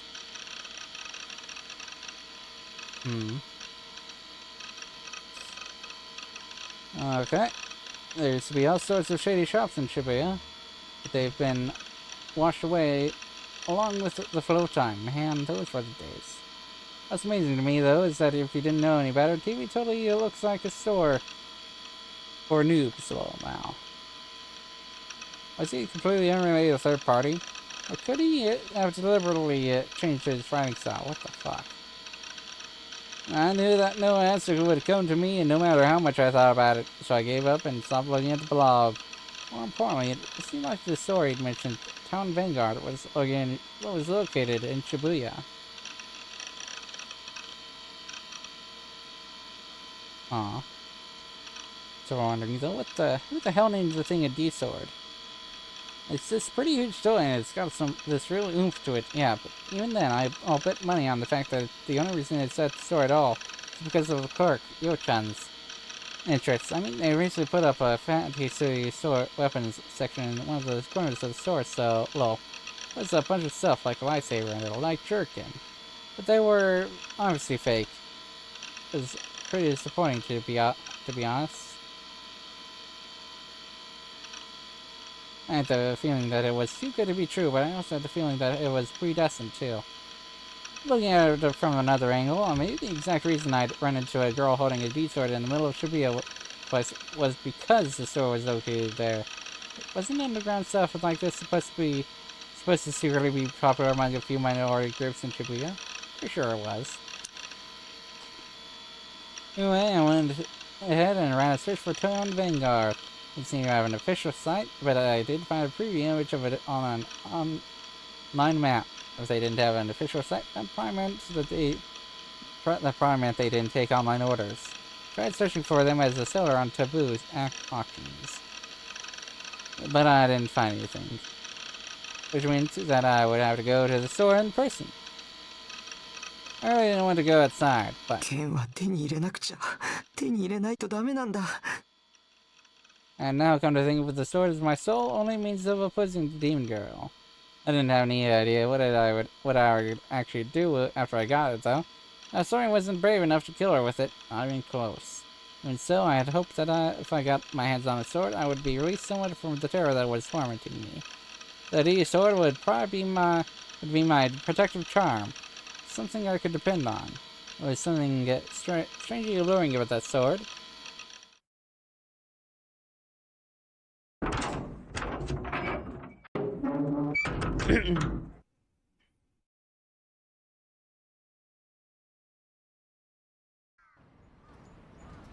Seemed like the store was located somewhere near Cat Street.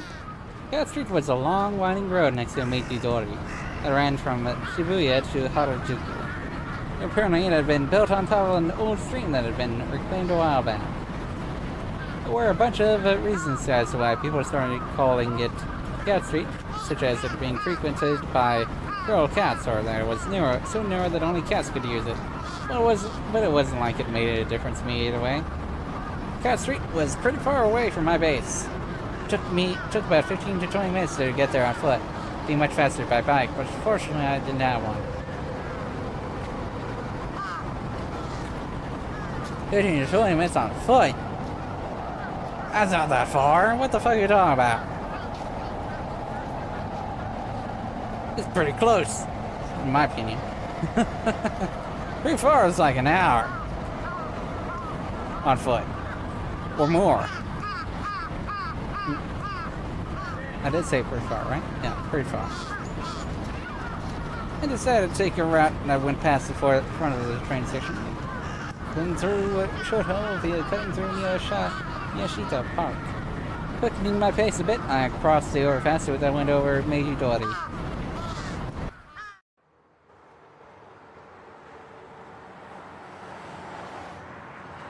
Phew, I had finally arrived. I was starting to get really impatient, the sheer distance pissing me off. Cat Street was nice and quiet compared to Tsunderai, and it felt much more like Harajuku than Shibuya.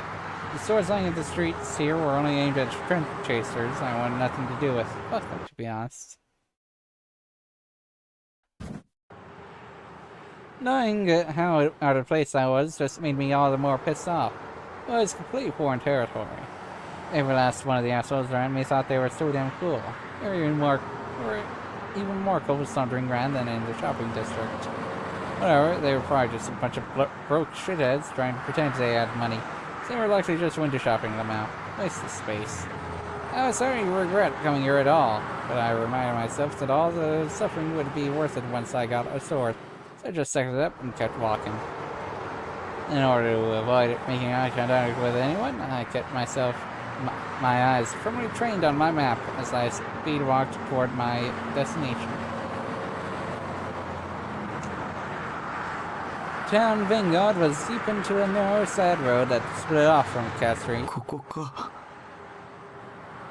Even though I'd only gone one side street away from the main road, the atmosphere had changed dramatically. It was a narrow, cramped, filthy alley that no car could travel through. The street was lined with wooden houses, out-of-business stores with closed shutters, and the inevitable spray-painted graffiti that covered said shutters.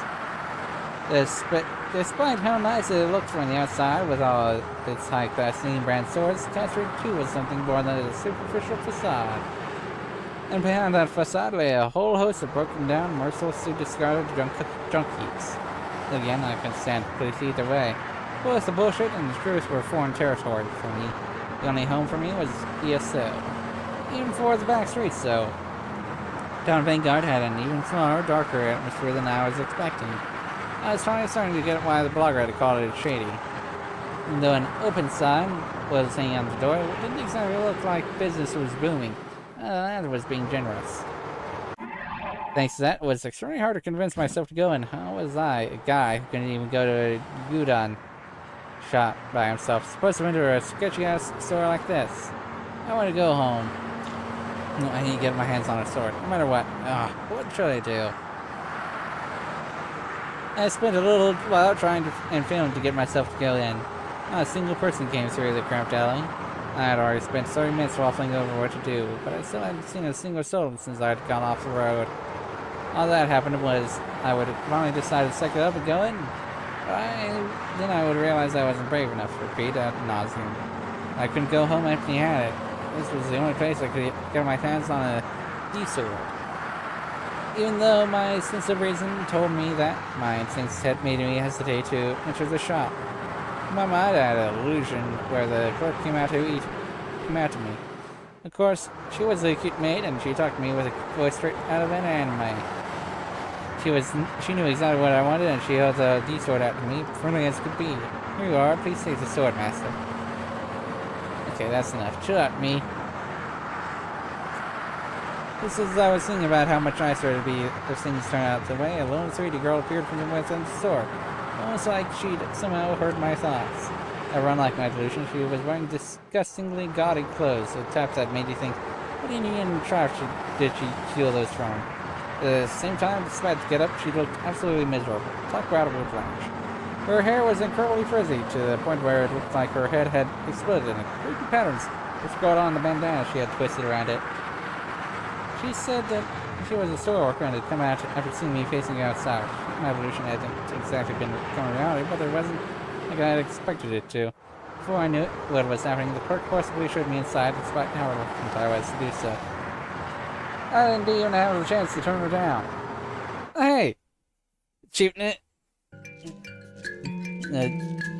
Goal achieved. In the end, I found myself inside the store.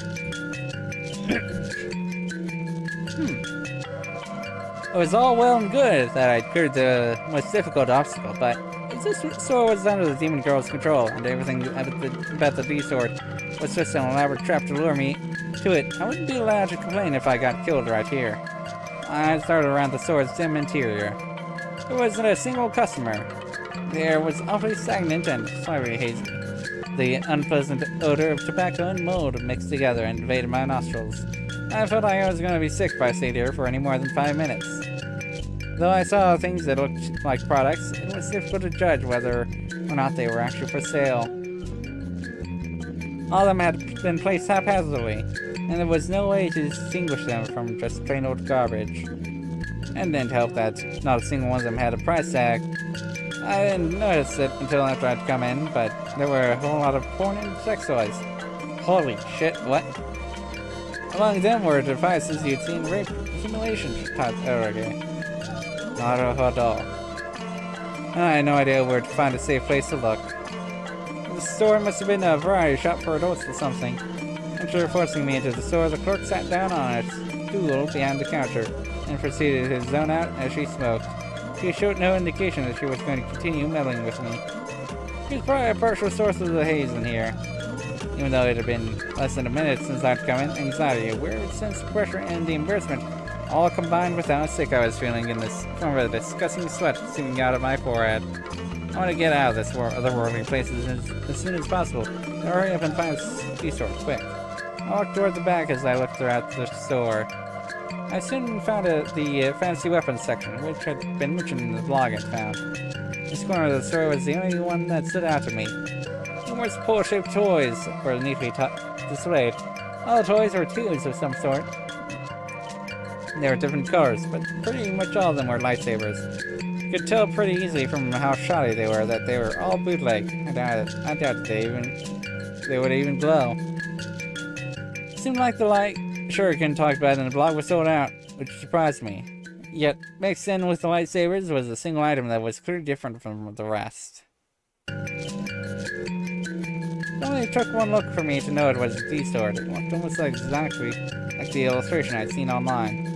I went to pick it up. It was unexpectedly light. I wondered what it was made of, but it definitely seemed like some sort of soft vinyl. It wasn't sharp at all. The edges were slippery, and naturally it didn't hurt me in the slightest when I ran my fingers across it. Compared to the one Senna and FPS had, it was badly designed. It had no sense of weight, and above all else, didn't give me the sense that it would sever anything with just the slightest touch. Could it be fake? It worried me, but there wasn't anything else in the store that resembled a D-sword. Would this even give off light at all? The D-sword FES had swung around at her show had pieces of glass embedded in it that gave off a blue light and looked extremely badass. And I didn't see a single shard of glass in the sword I was holding. Maybe I shouldn't buy it. The D-sword was so sharply made that I couldn't help but come to that conclusion, despite how long it had taken me to get here. But 見つけて this isn't your D-sword, my boy. 剣をそうすれば君は救われるわ This is definitely not the D-sword you're looking for. I remembered FS's words. Right. If I didn't buy it right here and now, it was my only chance of getting my hands on a D-sword. It only looked cheap, but I don't want to recognize me as his true master, and incredible power would manifest within it. Maybe I'd seen too much anime, or read one too many manga, but I had sensed that exact kind of unknown power in Senna and FES's swords. This sword should have it too, but what to do? While my internal debate raged on, the clerk came up and stood right behind me without me noticing. With a melancholic smirk, she pointed at the D-sword and muttered, 10,000 yen and I'll throw in about free bonus. How absurdly cheap it was made me doubt my own ears at first.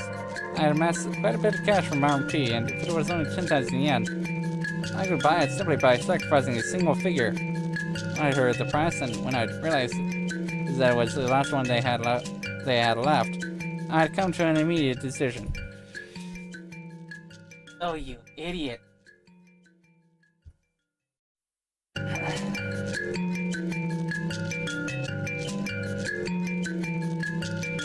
Toggle me. Please.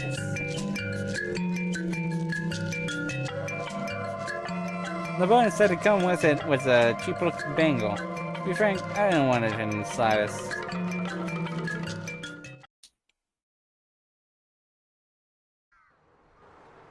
Everything after that was hell. Town Vanguard didn't do delivery, so my only option was to lug it home myself. Far or not, my excitement died instantly when I realized I'd have to carry this stupidly long sword right through the heart of Shibuya. I'd already paid for it, and the clerk adamantly refused to let me return it. This was a really intense form of humiliation roleplay. I'm gonna haul a huge show like this down a fancy street, just as I'd come to expect. Tokyun couples, doll-up grills, and whatever other manner of sheep that passed me by, all that had those same exact mocking smiles. Every last one of you should just... I focused intently on keeping my head down for the rest of the way home, having delusions all the way that swing my newly bought D-sword at the innocent people in the middle of the road, virtually slaughtering pallets and pallets of them. Odd isn't...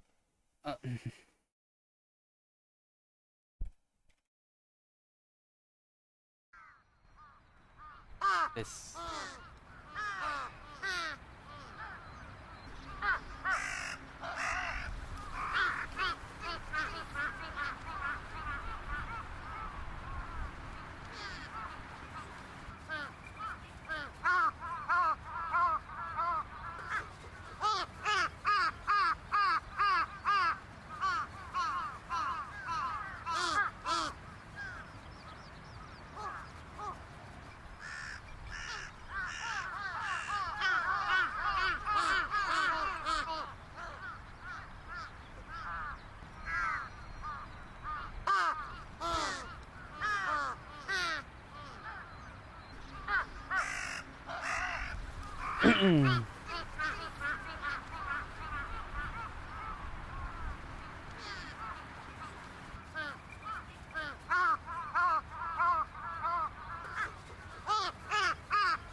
I'd finally make it back. Made it back. What the fuck? My mouth? My... You just... Yeah. I started running when I was about halfway home, and I didn't stop until I got there, so I was gasping for air by the time I'd reached my base. I had to go upstairs with pedestrians for killing me. It was somewhat impressive that Senna was able to endure this kind of embarrassment all the time. Well, yeah, I even respected her for it. Are you not realizing, my boy? I could never do that, what she did. Are you not realizing? Suddenly a sound came from a blind spot from the shadow of my base. Was someone there? Freezing my tracks, I gulped. The pure white smile as the demon girl who called herself Remy appeared in my mind. Maybe she'd come back.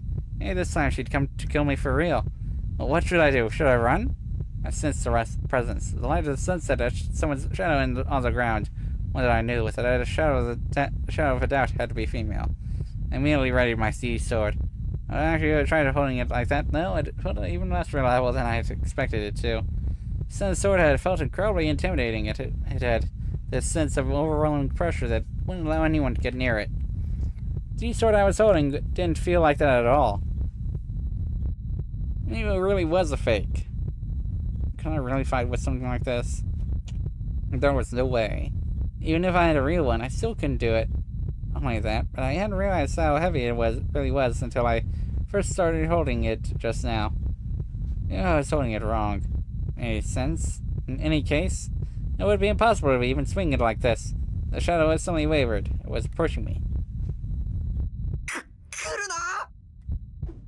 I shut my eyes tight and hazardly swung the sword in front of me. I knew I wouldn't be able to defeat my enemy this way. Even so, I had the faint hope that, as long as I had the sword, it somehow do something anyway. I didn't feel it hit anything, nor did my enemy make a sound. Couldn't believe it. Could that single strike of mine have utterly eliminated and annihilated the demon girl? So that'd be the best chance to ever happen to. 鬼、その剣何？ Ha!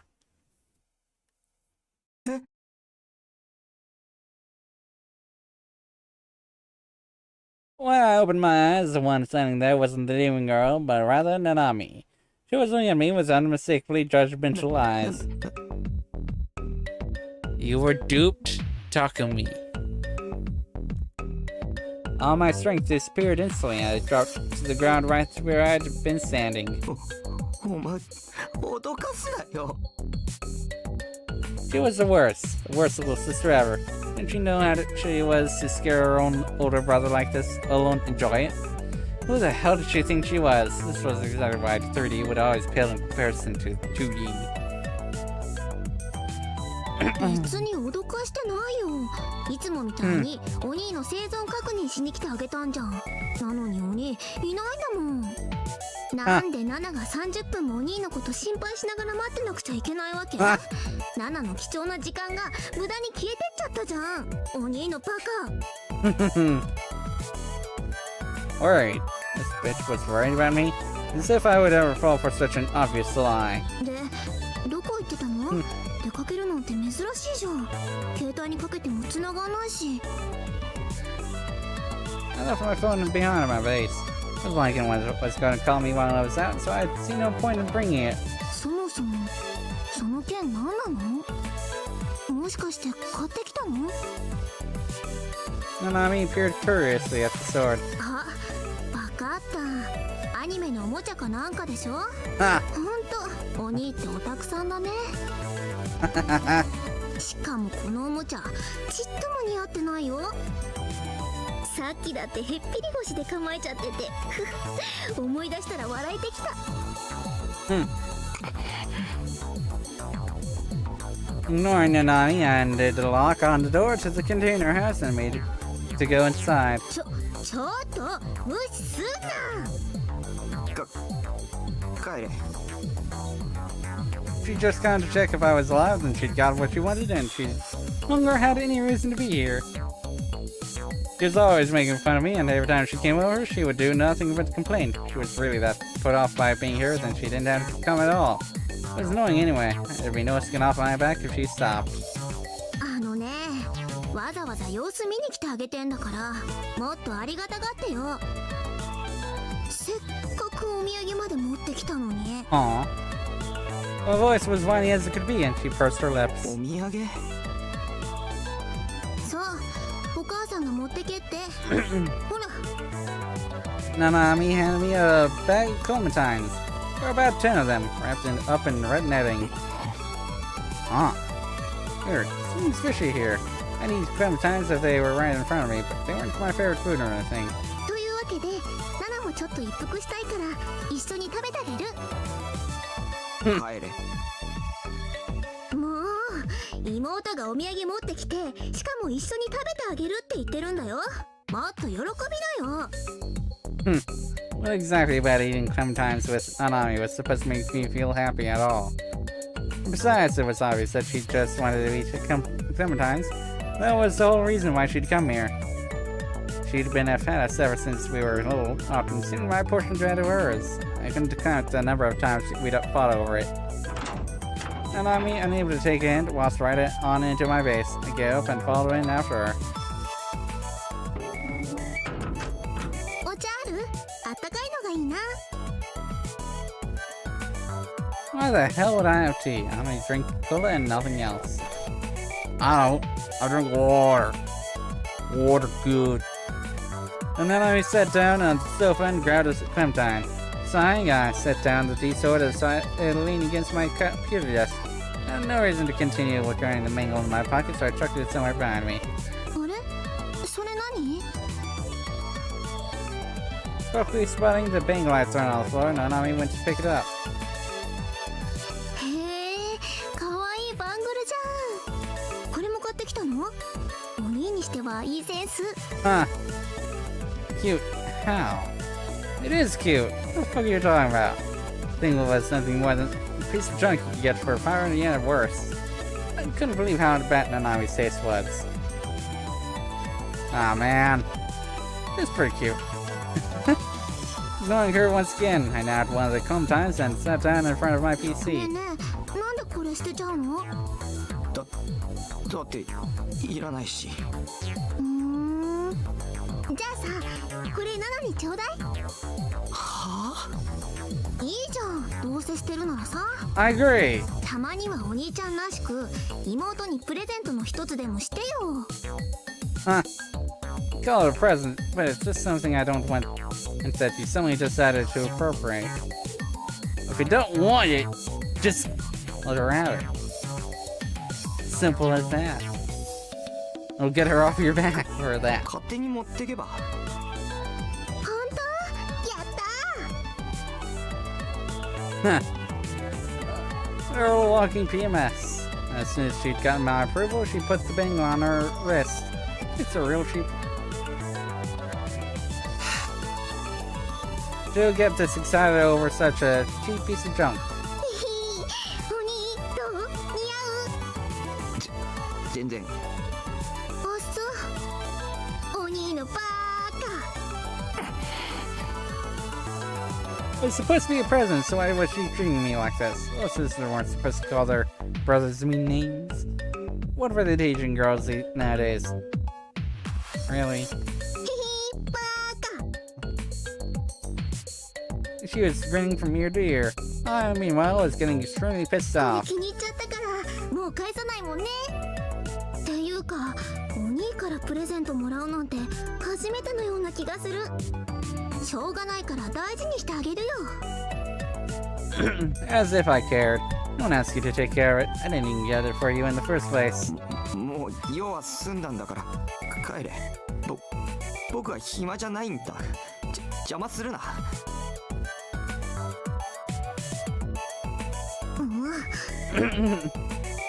The moment I said that, Nanami pursed her lips. そんな言い方しなくてもいいじゃん。それにみかんまだ食べてないし、お茶もまだ出してもらってないよ。おめえに飲ませるお茶はね。うっかー。 Nanami glared at me intently, hands on her hips. Before long, her eyes started welling up, and then... わかったよ。そんなに邪魔なら帰る。ああ、さっさと頼む。お兄のバカ。お兄なんてみかんの皮で三つ星食らって失明しちゃえ。あとバングルは返さないからね。バカ。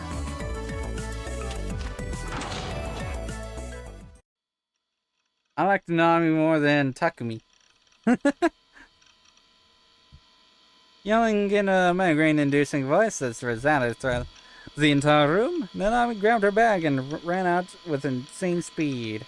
Oh, thank God, it was finally over. Hanging out with Nanami always took everything out of me. Why did she insist on coming here every week when I made it very clear I was sick of it? Read the room.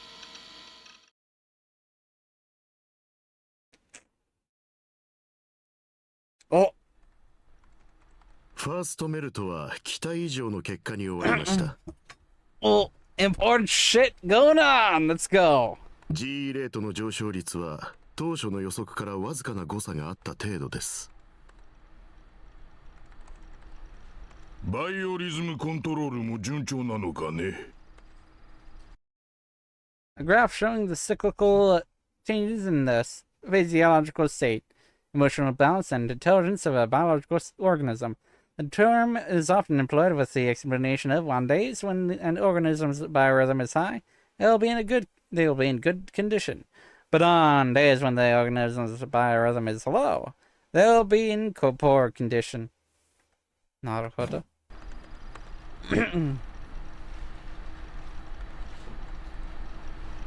渋谷の GE レートは他のエリアと比べて高い値を持っていると同時に安定性についても特筆したものがあります。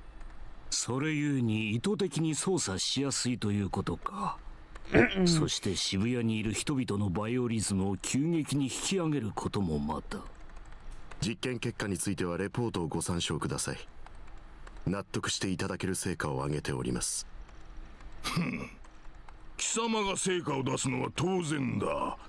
そのために高い金と多くの人材を提供しているのだからな。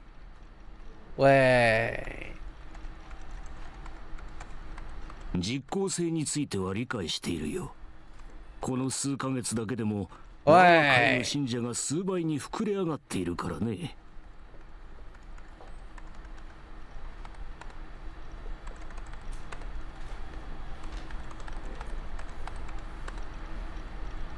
No, I don't think. Okay. I was listening again. No, I don't recognize them. I was thinking I might, but no.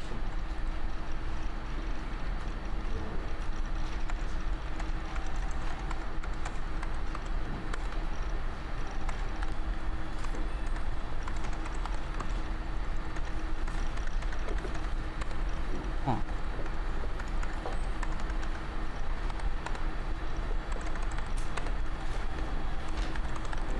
Huh. I did spoil myself though. Okay. Whatever.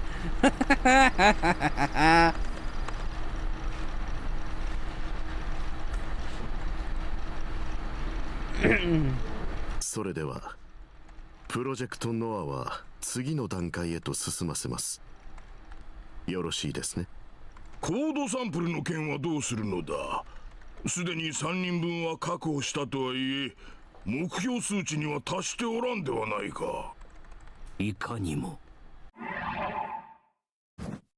数値達成のためには最低でも5人分はなければ厳しい。サンプル保持者は集まりつつあります。あとは採取するのみ。ならばその件は任せる。信仰の救いあれ。くれぐれも慎重にことを進めるように。はい、心得ております。Aww. Is that the end of chapter 3?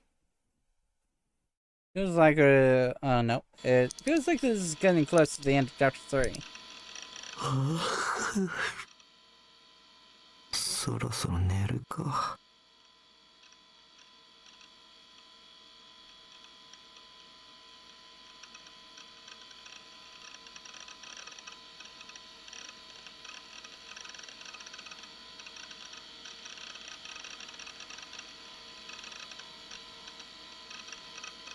No, this isn't close at all, from what I can tell.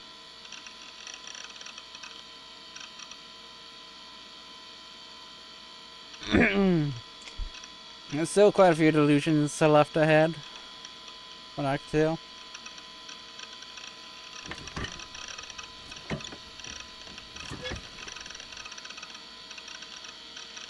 Stifling a yawn, I looked at the clock on my PC. It was 5 a.m.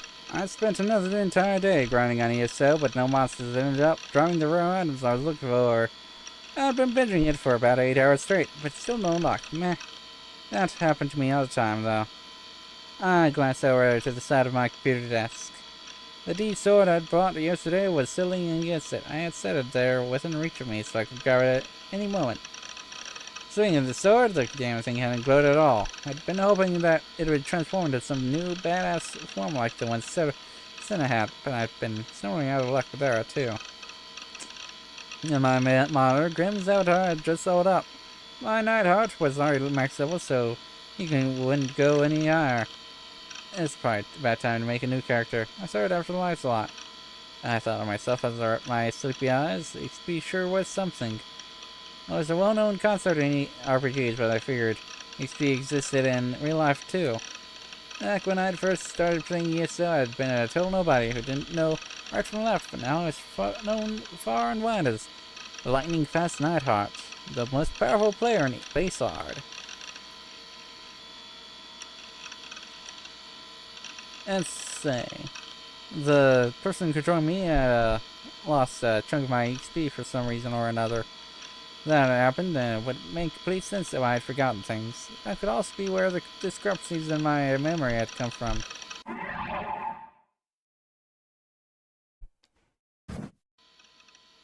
Things like Shogun and the Demon Girl. Before a chunk of my XP got wiped, it was perfectly normal for me, the person controlling me, to post in chat rooms under the handle Shogun, and for me to live like a complete normie with the Demon Girl. No. That just wasn't possible. But if it was possible, maybe I used to possess an incredible power that would allow me to oppose the Demon Girl. Was I the only person who thought like this? I don't really feel like it was a particularly weird way of thinking. Human beings could only really make judgments based on their own sense of values that they'd come up with themselves. So maybe it wasn't just me living my day-to-day life making the wrong decisions, but everyone in the entire world.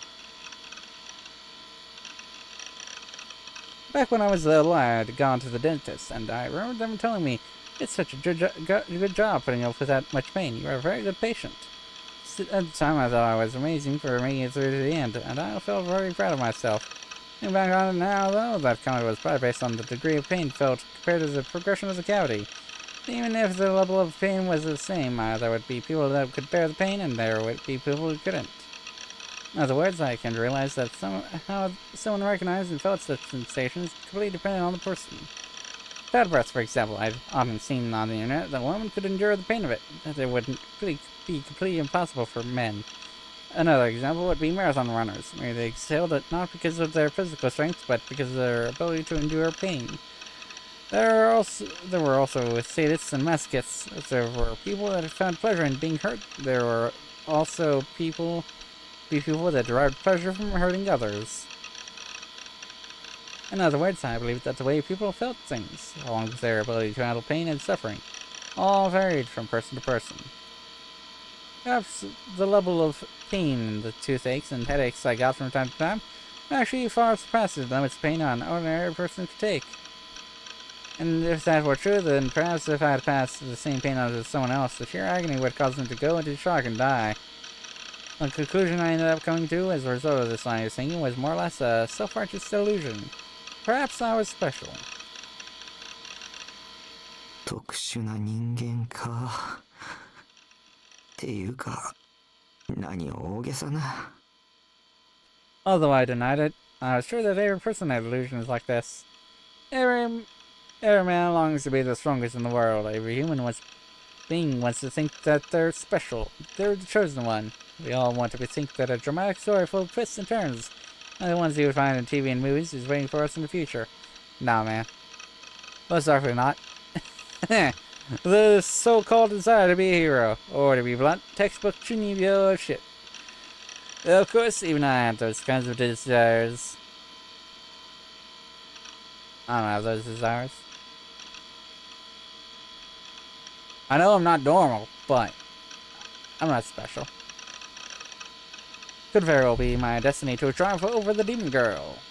But if that really was my destiny and I had to make it come true, I'd need a number of conditions to me at first. At the very least, I absolutely needed to be able to use cheats. Aww. Be it cheat codes for special attacks, or maybe even a god mode of some kind. I didn't want to deal with any pain or fear. If I can cheat in some way, or in other words, if I was supposed to achieve that with my own power, there was no way I'd be able to do that. To do it. Which was why, if the person controlling me had lost all my XP, that would be a huge blow to me, a super effective one.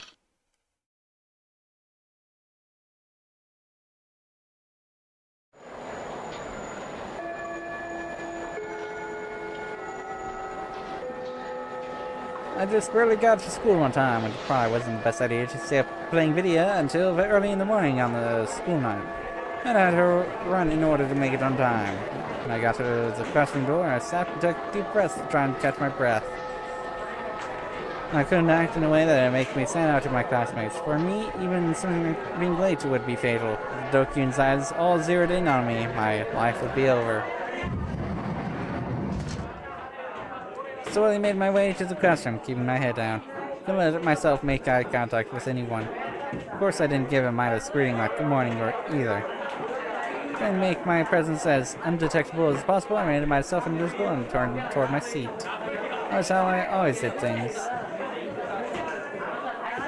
And today was no different. I made it to my seat without any issue and sat down. Soon after I laid my head and arms face down on the desk, and from there, I was safe until homeroom started. I only got to relax for a split second before someone's hand clapped against my back. Yo, Taku. 今週は3回も学校来てんじゃねえか。真面目だな。Ah! Mitsumi-kun again. Even though he was really getting on my nerves, I'd feel bad if I ignored him, so I started reluctantly raising my head, only to hesitate. Was this Mitsumi-kun the real one? 2 days ago, I'd done what the demon girl told me to do and called him. I'd talked to him, and he'd been very clearly acting strange. I mean, he told me that Rimi was our classmate as if it was the most obvious thing in the world, which I hadn't expected at all. Maybe the demon girl had brainwashed him. Maybe it was something else. Maybe the person controlling him had been switched out. おい、どうした？早くも爆睡モードか？ Huh? Another electronic sound suddenly rang through the classroom. I felt a faint vibration near my chest. Oh, you idiot! It was my cell phone. Shit, now of all times? What kind of asshole would call at a time like this? Not only was my phone going off, but even though I was sure I set it to vibrate, the ringtone was going off too. I guess I must have messed up the settings. Yes, I know, goddammit. Should I just answer it? If I did that, Mitsumi-kun would know that I was faking being asleep. Besides, I didn't like talking on the phone. Also, if I didn't pick up, it would annoy the rest of the class. And considering how it was ringing loudly throughout the classroom, I had to be doing that already. I was supposed to stand out. This was really, really bad. 出ないのか？マジで寝てる？ Huh. Damn it. While I'd been freaking out over what to do, I had already lost my chance. I couldn't move now. The sound and vibration stopped, and the call must have gone to voicemail. I let out a sigh of relief soft enough that Mitsumi-kun wouldn't be able to hear it. It was definitely the right call for me to have figured out how to use the voicemail function. なあ、タク。相手は誰だ？まさか女か？この前一緒に帰ったあのメガネの子だろ。そうなんだろ？ Damn it, you're so annoying. I just wanted him to stop bothering me. That phone call had already made me stand out way too much. And Mitsumi-kun couldn't always been this persistent. Though he had always been way too friendly with me, I thought he had at least had the capacity to take a hint. やめなよ。 Ah! Rimi! I heard a voice from right next to そ Mitsumi-kun. っとしておいてあげたら、大臣。なんだか疲れてるみたいだし。She was here in my classroom like it was the most normal thing in the world. どうせゲームのやりすぎだろ。 Huh. I mean, he's right. タクに甘すぎるぜ。だって大臣は女の敵だし、そういう人には優しくしません。 They were having a friendly conversation like it was the most normal thing in the world. He was playing in like it was the most normal thing in the world. I was too scared to look up. I didn't want to acknowledge that she was there. ま、別にお前に優しくしてもらわなくても、俺には優しくしてくれる女はたくさんいるんだよ。だからそういう発言が良くないんだってば。彼女さんが聞いたら泣くよ。今の大臣の彼女が誰だかわかんないけど。うん。ほら、チャイム鳴った。先生来るよ。Had the demon girl really been in my classmate all along? No, there's no way. He hadn't been here 2 days ago. At the very least, the only person that ever spoken to me that day was Misumi-kun. I hadn't gone to school yesterday, so I wasn't sure about that one. But when I came today, she was here. How did she manage to worm her way in? Everyone took their seats once the sound of the bell announced the start of homeroom. Sensing that, I looked up cautiously. I surveyed the room with just my eyes. I wanted the voice from earlier to have been just an illusion. In order to prove that to myself, I needed to make sure that the girl was nowhere to be found in the classroom. I didn't see her. I didn't see anything that even remotely resembled her. Did that mean she really was an hallucination? My seat was in the 5th row from the front. There were 9 rows in total. She wasn't in any of the rows in front of me. Which meant she was behind me? I couldn't turn around. Couldn't allow myself to stand out. Damn, this was so frustrating. Was she really here in my classroom or not? I didn't feel chills on the back of my neck. She was looking at me. I didn't feel a gaze. Was she here or not here? Which was it? So, staring at the surface of the desk, I tried to detect her by just her presence alone. And right as I tried, I heard my room teacher enter the classroom. I don't remember the teacher's name. I had a feeling there was Tsukaji or Tsukada, or at least something like that. He was a PE teacher that had graduated from the athletic college, and he was a total musclehead. However, he didn't really act like it, nor did he employ corporal punishment like one might expect him to. If anything, he was the type of teacher that knew how to take a joke. For some reason, the class all started murmuring about something, and now I was occupied with trying to detect the demon girl. I really expect to be able to sense her by presence alone. It wasn't some manga. Was I an idiot? 今日から転校生が入ることになった。Oh. Oh, when teacher mumbled that to the class. Oh, so that was why the room was so noisy. ほら、折原、みんなに挨拶しろ。Oh. I didn't hear the supposed transfer student say anything. Was there really one there? Was there really one here? I glanced toward the door.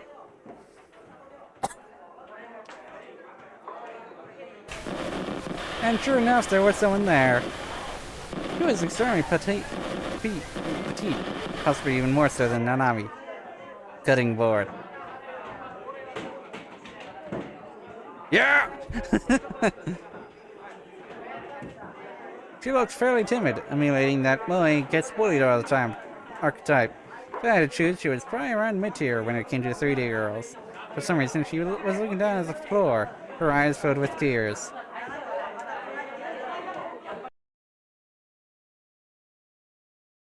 Ah! 2/3 of the delusions through. Let's fucking go! The scattered whispers grew into murmurs as the transfer student maintained her silence. So, in order to comfort her, the teacher placed his hand on her shoulder. どうやら折原は緊張しているようだな。よし、挨拶はいい。みんな、この子は折原梢だ。仲良くしてやってくれ。折原、席は一番後ろだ。席についていいぞ。The transfer student made her way to the back without saying a word. He mirrored her head low to the ground. That's a good teacher. Her seat was 4 rows behind mine. Should I pretend to watch her so I could catch glimpses of people behind me? Problem was, I had drawn a lot of unwanted attention to myself. I don't want any dokyuns trying to pick a fight. Don't go staring at her just because she's cute or some BS like that. I was at a loss for what to do. Should I look now or should I wait until class is over? I had so firmly pressed against my desk, I squeezed my fists tight. Forget it. I was a coward. Just thought of that if I turned around, my eyes would meet with the girls. Sent shivers down my spine. この人似てる。 Nani? Telepathy! The transfer student walked right by my seat. Wait, Oh, she whispered that? Taken back, I glanced at her face. I then realized that, without even thinking, I looked up. What? The transfer student stopped at my desk, if only for a split second, but she didn't look at me. In that moment, however, I saw that she was carrying that what looked like an enormous slab of raw iron. What the hell? But when I blinked, the slab of iron was gone. What was that just now? Was my mind playing tricks on me? 同じクラスでよかった Huh? That's all she said. The transfer student then resumed walking, leaving my desk behind. Had she been talking to me? Why had she talked to me out of nowhere like that? I was like her? I was happy we were in the same class? Did we know each other? No, definitely not. I had never seen her before. No, she meant to tell me she was some childhood friend who I had completely forgot about until now. Yeah, no, that only happened. Okay. Was I actually becoming popular after all? Or maybe. Could the transfer student be one of the demon girl's underlings? If so, then demon's net was closing around me even tighter. I was running out of places to hide. Oh no! The demon girl's net!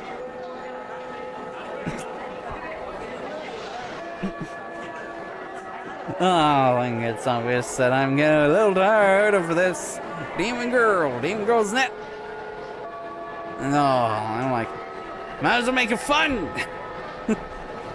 Because how much it's being repeated. Now my new fears and doubts zoomed through my mind at 1,000,000 kilometers an hour. Before I knew it, homeroom had ended. The first period would begin in about 5 minutes. Izumi-kun rushed over to the transfer student's desk. Knowing him, he was going to try to lay out the moves on her. The other students were clearly interested in her too, and the room had grown louder than usual. At a glance, it may have seemed like a casual, peaceful, ordinary thing. But for me, it was like being caught deep within enemy territory. My heartbeat was going crazy. Anxiety filled my head, bursting, and so much as lifting a finger felt like more than a one-man job.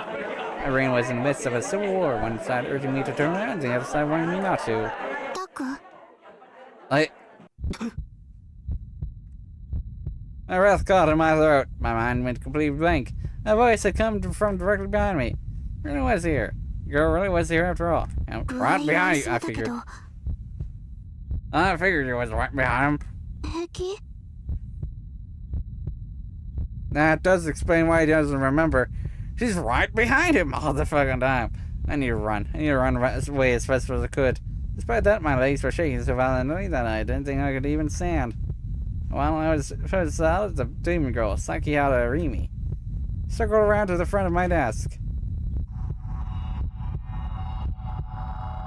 汗びっしょり風邪でもひいたんじゃない Just like 2 days ago, she spoke as if she were concerned about me. Just like 2 days ago, she held out her floral-scented handkerchief.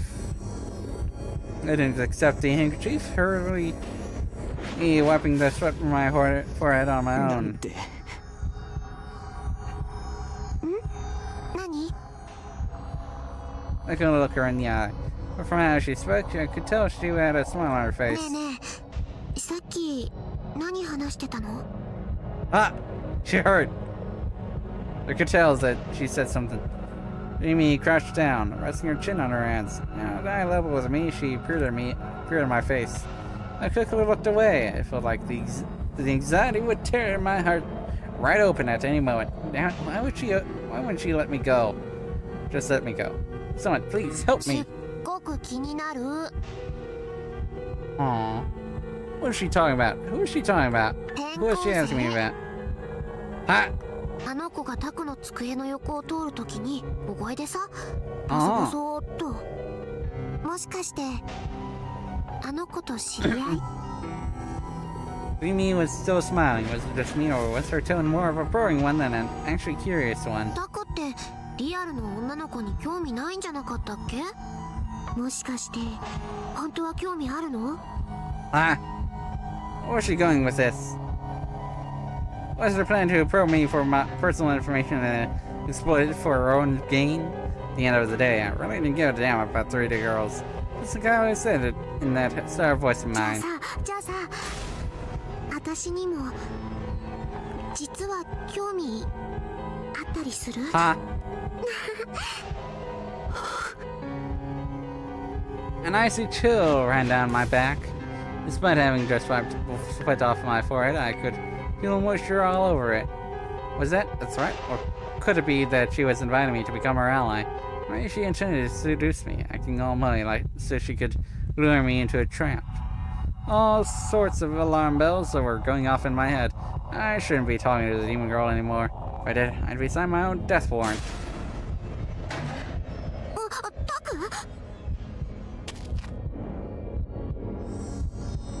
I hit my breaking point. In a panic, I stood up and dashed for the exit, knocking into several desks on my way. Great job, idiot! You really made it yourself look stand out now.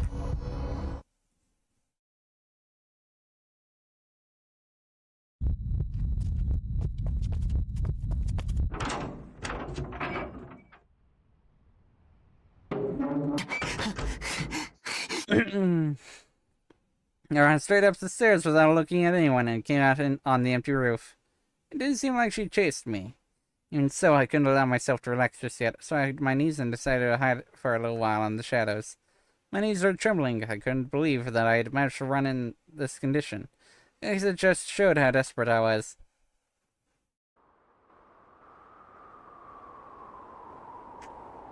I was tired of this reality.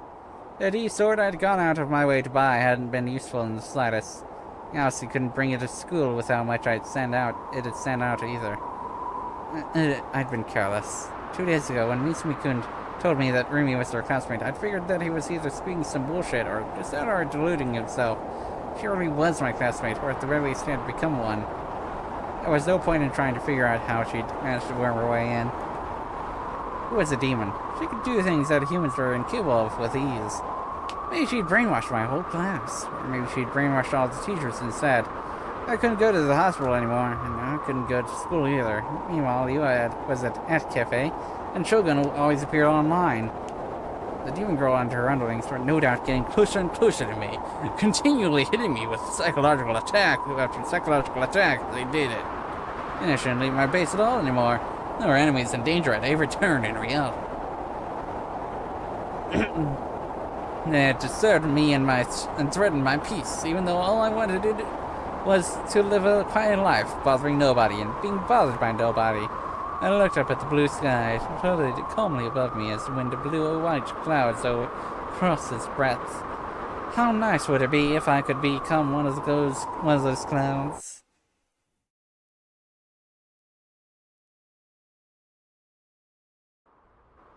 Around 3 hours had passed. Aww. I had stayed in the same place the entire time without moving. I didn't sense anyone else coming up at the moment. I could finally breathe. The problem, however, was what came after. During break, there would always be students that would come up here to eat lunch. That's why the best way out of this was to escape during the 4th period and make a break for my base. I messed up my minimum attendance chart, but I didn't possess even a single ounce of courage that allowed me to return to the classroom where the demon girl was. I decided not to worry about the fact that I'd left my bag in the classroom. All I had in there were textbooks. My wallet, my keys, and anything else important would be in my uniform pockets, I hoped. So growing slightly nervous, I searched my pockets, wallet, keys, cell phone. They were all there. That was when I remembered that someone had called me. I had been pretty freaked out at the time, but not as much as when Rimi had talked to me. 一体誰だ I couldn't think of anyone who would call me besides my family. It would make the most sense if it was Nanami. She never thought about whether she might be following me after all. You know, the people who would know this number would be? Oh, wait, that's right. I'd given it to those detectives. If it had been one of them, I really should have picked up. They still hadn't sent the officers to my base like they'd said they would, so I really needed to talk to them to make sure that was still happening. Caller's phone number was displayed on the screen. It looks like the same one that called earlier. Didn't seem to be Nanami's, and when I looked closer, I saw that I had a new voicemail. The vague feeling that I had seen this number before, just in case I checked the call history. Hey ho, let's go! There were only 5 calls on the list, which meant that, since I'd bought the cell phone, I'd only received 5 calls, 3 of which were from Nanami. I left 2 others. One from earlier today and the one from 5 days ago, which were shown as numbers instead of names. So had been registered in my address book. They were both from the same number. Considering they had gone out of their way to leave a message, it was probably someone who really wanted to tell me something. That's true. Who was it? Maybe it really was the police. Could be Misumi-kun or the demon girl. They'd both been right in front of me when I'd gotten the call. So if it wasn't, the only other people possibility would be Yua? She shouldn't have known my phone number. Besides, there was nothing else for us to talk about. Time to just get it over with and listen to it. I examined my surroundings, making sure the demon girl wasn't there, and put the phone up to my ear. こちらは留守番電話サービスセンターです。新しいメッセージは1件です。1件目、10月17日金曜日午前8時28分の伝言です。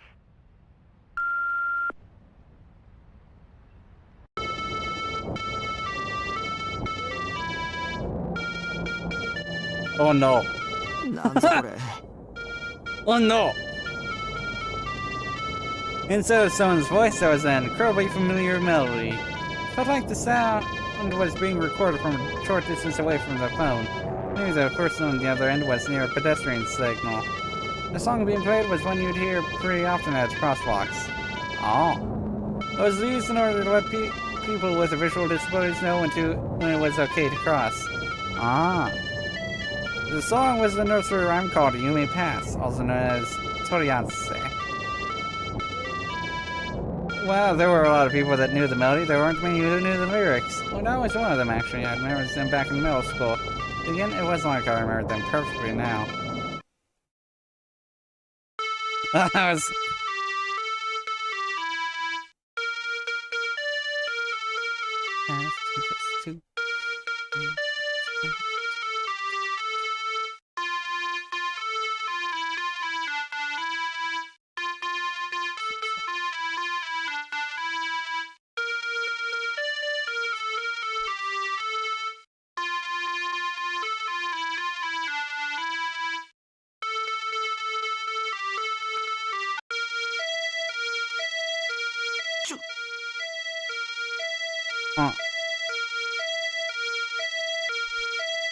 Returning is wee was what I heard from the phone. It sounded like an ambulance, which I felt kind of like a bad omen. Meh, it likely didn't actually mean anything. It still made me feel pretty creeped out.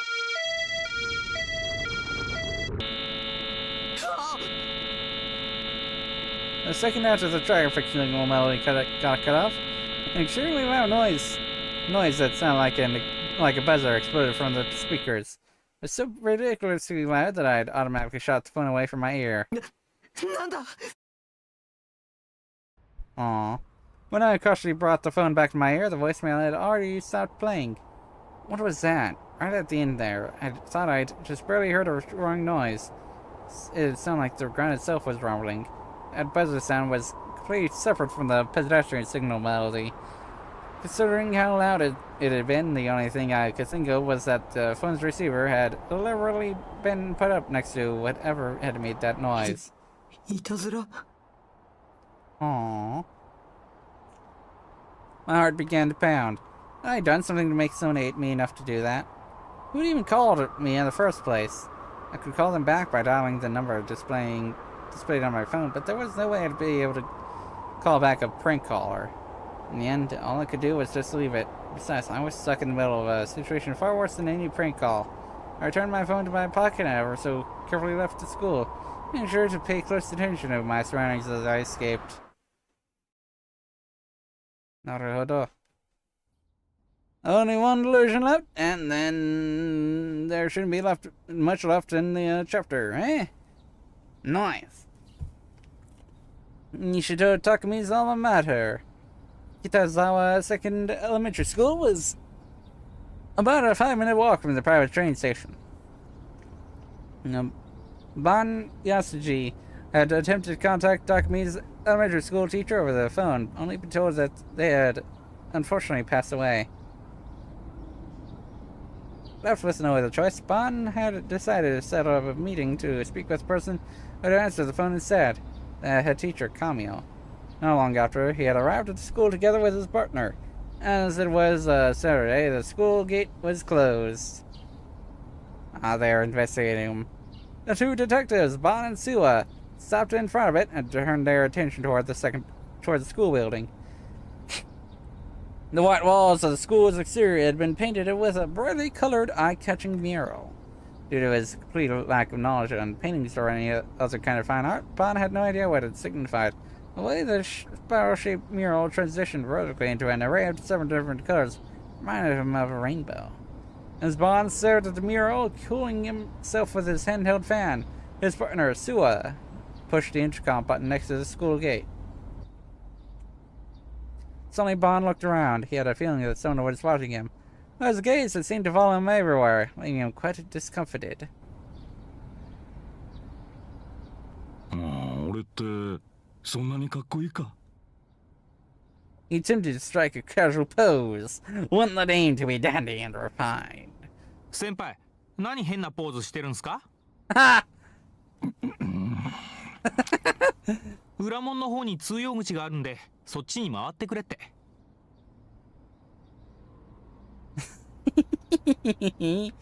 Bon retired from his pose with a sigh and headed toward the back of the building.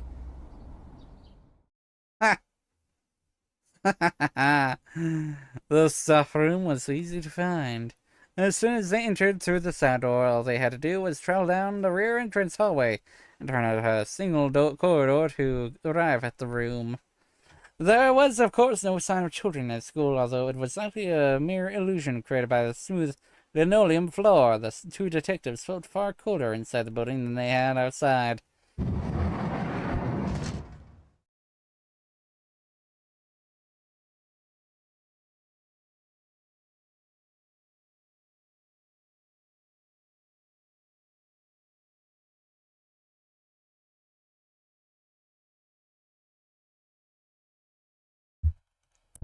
There were 3 teachers in the staff room.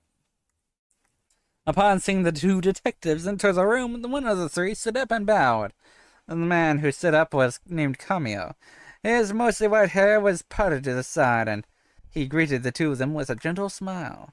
Bon and Suwa showed their police badges to him almost simultaneously, returned his greetings briefly, then immediately approached the topic at hand. But it was Suwa's job to ask questions. ここの卒業生である西条匠くんについて教えていただきたいんですが。I figured. 彼のことは印象に残っています。私は担任ではなかったから詳しくとなると無理ですが、それでも構いませんか。Suwa nodded, taking out his notebook and preparing to write everything down. 西条くんはどんな子だったんすか? 難しい子だと聞いていました。特殊だと。特殊?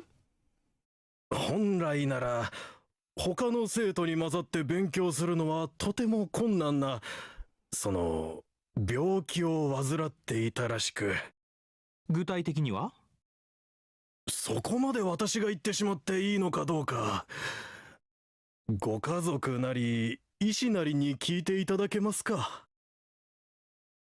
Schools had recently begun adopting this approach where they would avoid any issues that may prove difficult for them. They refused to take part in anything that may earn them complaints from parents or any other parties. Such practices made it incredibly difficult for the police to do their jobs. 担任の先生はなんで亡くなったんです?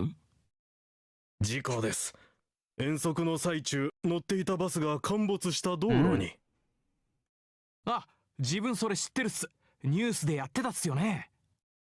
子供たちは怪我をしただけで幸い命は助かったのですが、斉藤先生だけが犠牲になってしまい、なんともやりきれない思いです。西条くんもその事故に巻き込まれた。In response to Bon's question, Kamio shook his head あの子は当日欠席していて、バスには乗っていませんでした。欠席の理由は?病が悪化したと聞いたような覚えがありますが。Bond too had a faint recollection of the accident. For multiple days following the incident, and the short glimpses Bond caught of the news, you always see the media storming the house of the sole boy who had not been involved in it. あれは悲しい事故だったんですよ。For some reason, while Kamiya was reading himself, he placed a strong emphasis on the word accident.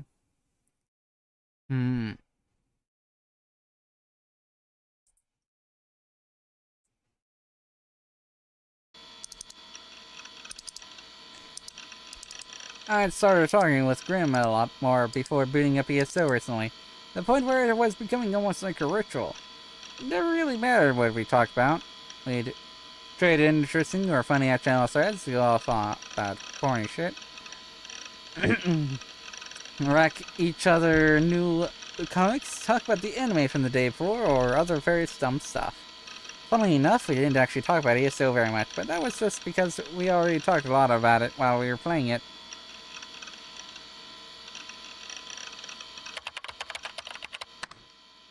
Has there been some weird-ass prank going around recently? Not a lot to go off there. Deets, please. I just heard about it from someone I know. Are you sure about that? No, if it's actually a fad or some shit. Are you sure it's from someone you know? Takumi. It's like... There's a recording of a weird sound and you get that as a voicemail or something. But like a movie voice whispering sweet nothings to you. The fuck? What area is that from? I mean, wouldn't you rather them just do that to you in person? Well, no one cares. Now, whose fucking eyes are those eyes? Everyone was still saying that. Thanks to that, I started to feel awful pretty much immediately. I had mentioned he was something really weird in chat, to the point that where it felt fairly forced. I was trying way too hard to be funny by showing those words in. Or at the very least, I didn't find it funny. In fact, it felt more cringy than anything. I couldn't let myself get angry with him until I'd gotten my info about the prank, so I was forced to put up with it. Okay, so it's like the sounds of a lot of talk of... No, I don't know if it's him. Okay, that's too far. But in all seriousness, they play You May Pass. You May Pass, what, like the song? One that plays the crosswalks and shit? No, that one.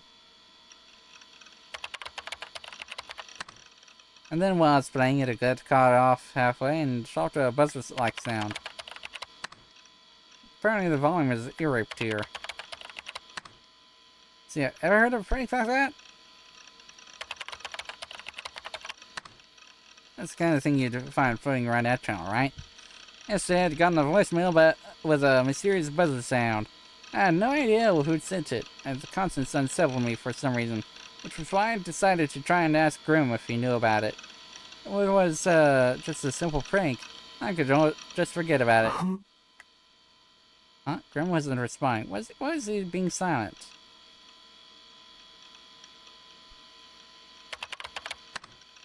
Hello? Did he die? Still no response.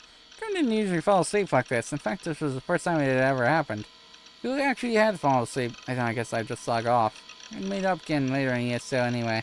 So I could just bring it up again then. But the second I thought that and began to get up from my chair. Good waiting, huh? I was sifting through our channel. I was looking for stuff about your prank. So that was why he disappeared. That meant that even the oh so well informed Grandma hadn't known about the prank. No matter how many friends on board or whatever I searched, I found nothing on Atchum, nor anywhere on the net. So would that mean that whoever had pulled that prank had some sort of personal grudge against me? I was so curious about the true identity of the caller, but I wasn't brave enough to call them back. Wait, that's it. Since I knew the phone number, that means I could have someone else called for me. That way they could take the fall. The best person for the job would be either Nami or Mitsumi-kun. Wait, Mitsumi-kun may have been brainwashed by the demon girl, so that wouldn't work. As for Nami, however, I was sure I'd have no trouble asking her to do it. She'd probably get pissed at me afterward, but who gives a shit? If anything, it'd be good for to suffer the tortures of society every once in a while. Or have Graham. I thanked Graham for his help. Promised that I'd meet it back up with him on ESO in a few hours and close the chat. Right as I did so, I felt my stomach growl. And I was hungry. Did I have any cup ramen stocked anywhere? I tried looking around for a bit, but I couldn't find anything. Couldn't find any. Reluctantly, I decided to head to the convenience store to buy some.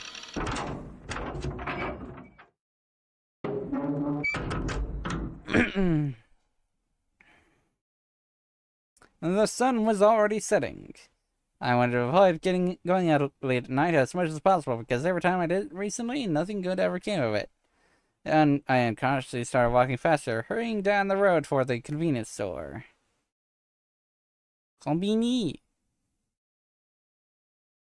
Yeah! Today was a Saturday, so I'd expected to run across a ton of pedestrians. I hadn't encountered a single one so far. All the stores that should have been open were closed, which kind of weirded me out.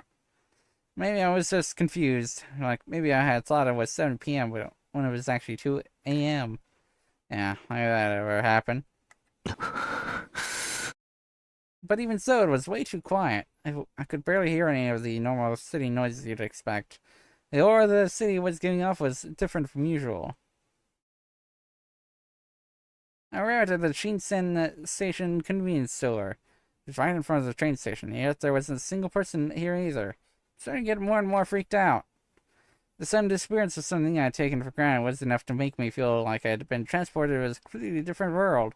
And nowadays, I would always avoid running into or talking to other people. All I wanted right now was just to see another person's face. I feel like we're getting close to this last delusion of the chapter. Or delusion trigger point. But I'm not gonna do the delusion. I burst into the convenience store. There has to be someone working here, I thought to myself as I looked around the store. There's no one here! There were no customers, there weren't any employees. Masaka. This couldn't be happening. An employee had to be in the back. If I were to just bring something up to the register, they should come out right after. So I decided to leisurely grab a box lunch, pretend to flip through a manga magazine while I was at it, and then go up to the counter and set the box down.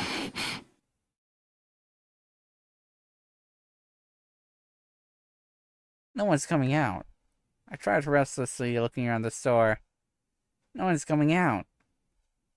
I took out my wallet to make sure I had change.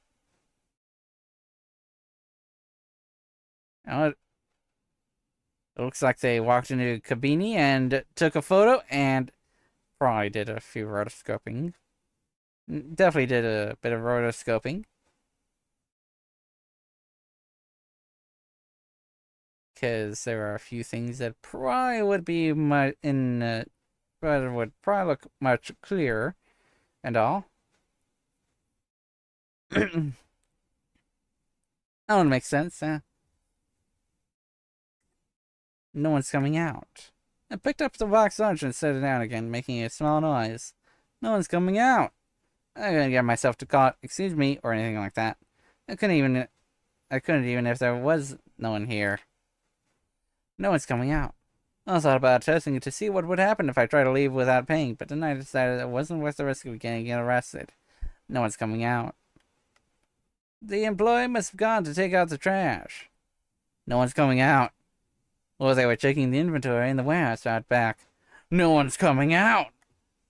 After enough time had passed, I started feeling scared, so I put the box lunch back on the shelf and left the store.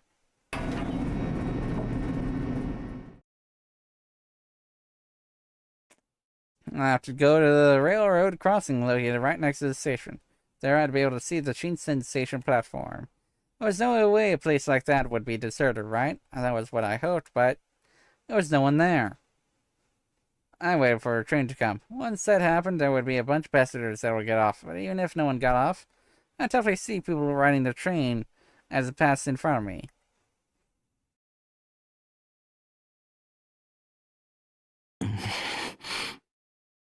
Even after 10 minutes, the train still hadn't come. Oh no. I tried to convince myself that there must have been an accident or something that I messed up the schedule. But there was no sign of any passengers on the platform. It was then that I finally realized the gravity of the situation.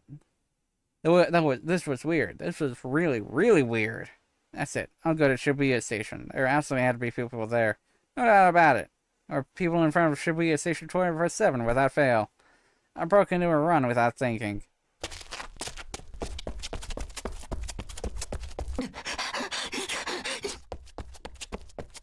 I ran as hard as I could. Didn't want to stop even if I was out of breath. It was probably the first time in my life that I'd ever run so hard. As I ran, I hoped that this was just some sick dream I was having. I knew I wasn't. My heart and lungs felt like they were about to explode. The pain was far beyond what you could feel in a dream. It surprised me how unbelievably fast I was breathing. Yet, no matter how much I inhaled, the pain refused to go away.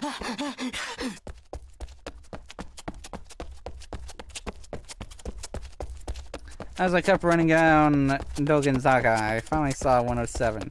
The time I did, my legs were already shaky. My body felt extremely heavy. Even so, I forced my feet to keep moving. No longer had it me to pay attention to my surroundings. The entirety of my consciousness was focused on scramble crossing this simple Shibuya. I was there for just a little bit farther. The second I passed 107, it'd be right there. The largest in Japan. It was a place where the largest number of people in Japan came together all at once. That was why I had to get a scramble. Just scramble. Aww. There's no one there.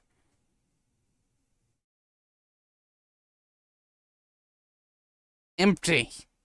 That was the state of Shibuya Station. I could see from the Y junction running in front of 107. A road without sound, a road that felt dead. A place which had always been flooded with overwhelming sound, now ruled by silence. The only thing I could hear was the sound of my own heavy breathing.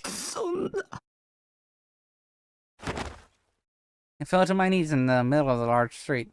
Couldn't walk another step. The shock had stolen every last ounce of strength from my body.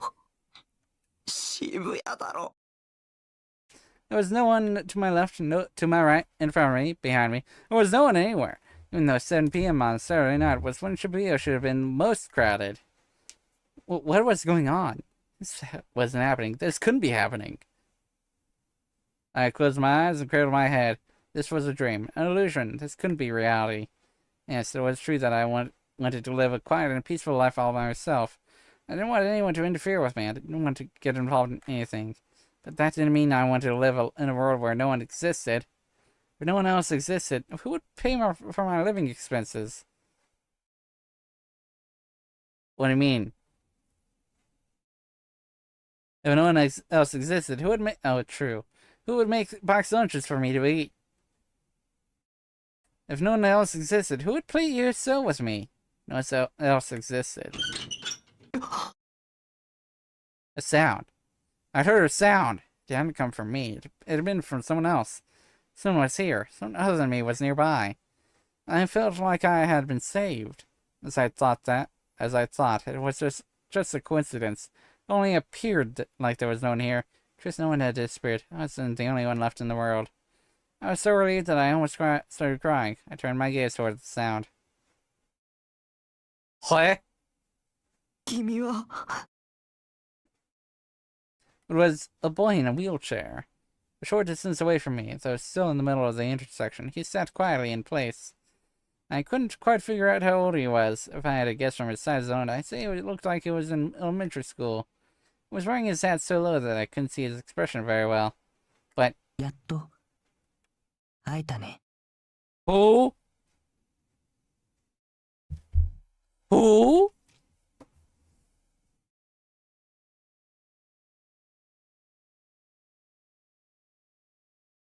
Who?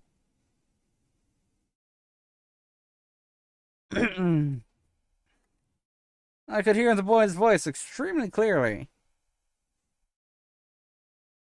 It felt like he was whispering directly into my ear, which made me turn around. Of course, there was no one there. どうなってるんですか？ Even though he was younger than me. I ended up speaking formally to him.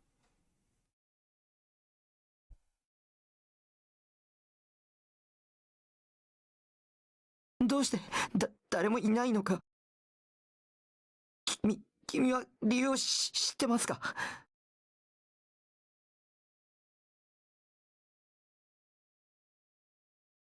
知ってるよ。Huh? Despite how young his voice sounded, there was nothing childish about it. それより、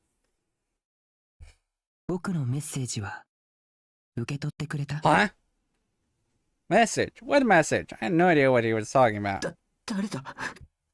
君は。 Huh. Boy moved his wheelchair forward slightly. The wheelchair was old, and it made a rusty sound as it came closer to me. その目誰の目？ Nani? でしょ？ I was confused. Why had he murmured? Whose eyes were those eyes just now? Who was 目 he? 覚めるんだ。早く。でないと、もっとたくさんの人が死んじゃうことになるから。Huh. 君は一体。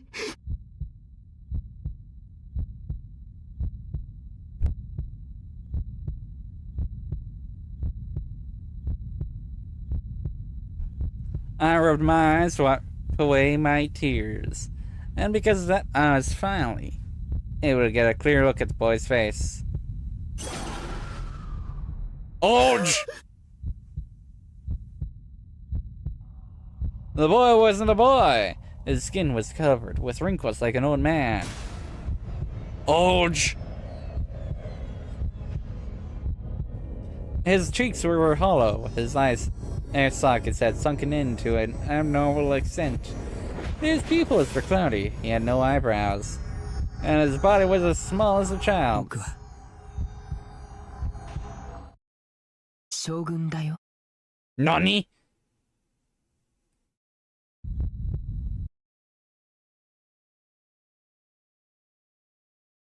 For a moment, I forgot how to breathe. My head felt like it had been struck by a hammer. The ground was shaking violently. No, my body was falling over. I shut my hands out onto the asphalt to keep myself upright. What had he just said?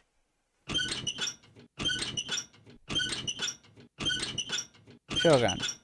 He was Shogun. 忘れないで。君は逃げちゃいけない。 I lifted my head and watched as Shogun, who had already turned his back to me, left a scrambled crossing. His wheelchair was getting farther and farther away, making a creaking sound as it moved.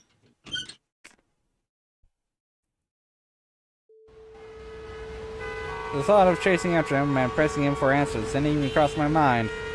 I didn't think of running up and punching him in the face for dragging me into this either. I wasn't even remotely a confrontational person. My head started to hurt. The area around my temples throbbed with pain. Still cowering on the spot, I tried to endure it. But in the world without sound, a discordant noise began to spread. All-encompassing static. Whose voice was that?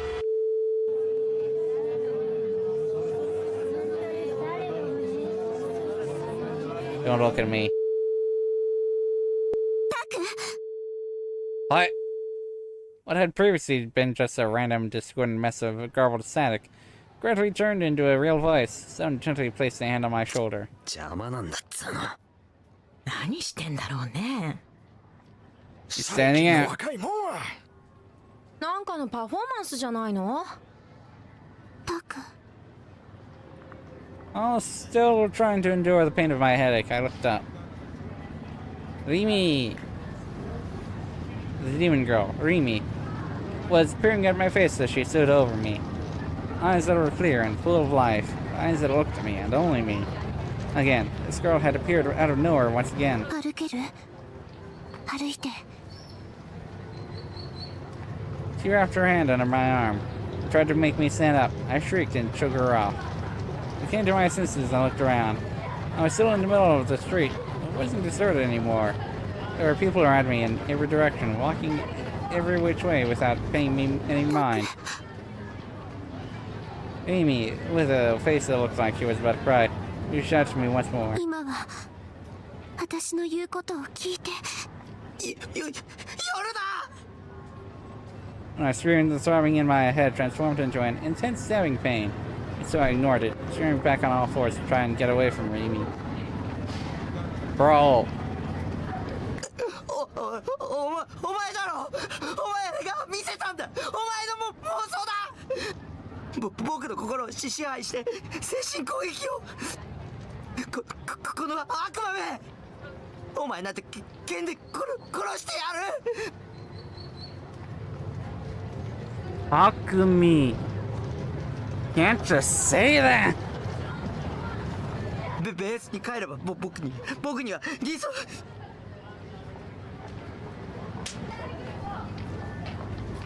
Thank you, Dreamy. An abrupt impact ran through my cheek. It stung with pain and it began to eat up.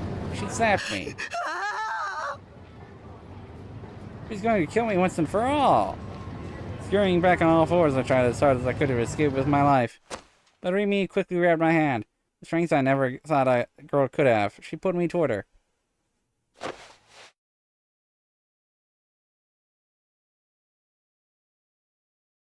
And embraced me. Her soft form gently enveloped my own. It was so warm. I could smell a tiny hint of sweat. Her silky hair tickled the tip of my nose. With such an anticlimax, my whole body felt like it was about to give out. Huh? Her voice was slightly shaky. I couldn't tell if she was crying or not.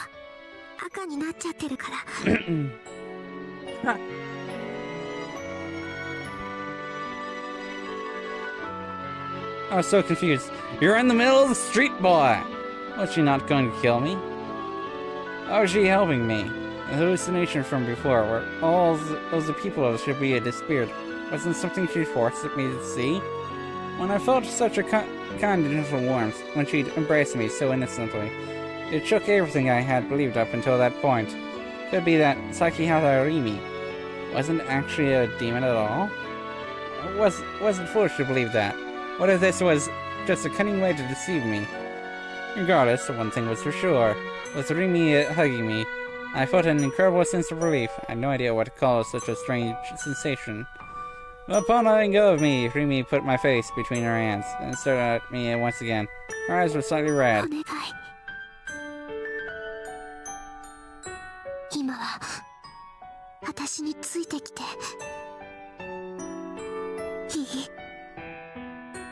For some reason, I nodded. We were standing still, alone in the middle of the empty intersection. There were people on the sidewalk waiting for the pedestrian signal to change were watching us so closely. Could hear a few people laughing here and there. Many cars had their headlights strained on us and were starting to honk their horns. Understandable. They're still in the middle of the fucking intersection. Remy grabbed my hand tightly and started running toward the sidewalk. She pulled me along with her and I followed. With countless horns blaring at us, we made it to the sidewalk. Remy breathed a sigh of relief and stopped. My hand was still in hers. Just being held in this way made my heart feel more at ease. I wanted to submit myself to this feeling. I wanted to stay like this forever. Remy turned back in my direction. She smiled an incredibly happy smile. I didn't know whether it was real, an actor, or what exactly it was. But... Talk of me! Because I had been so hostile to her until now. Because I had thought of her as a demon until now. If I had her win me over like this, I felt like I'd cease being myself. She quickly let go of my hand.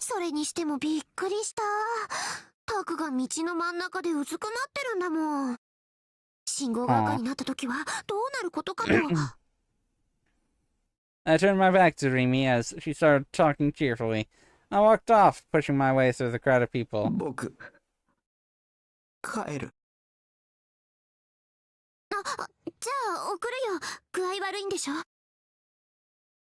A voice chased me from behind, but I shook my head in refusal. Aw. The cheerfulness from before had vanished from her voice. I felt terrible considering how much she had done to help me, so I ありがとう。 just barely managed to squeeze out those words.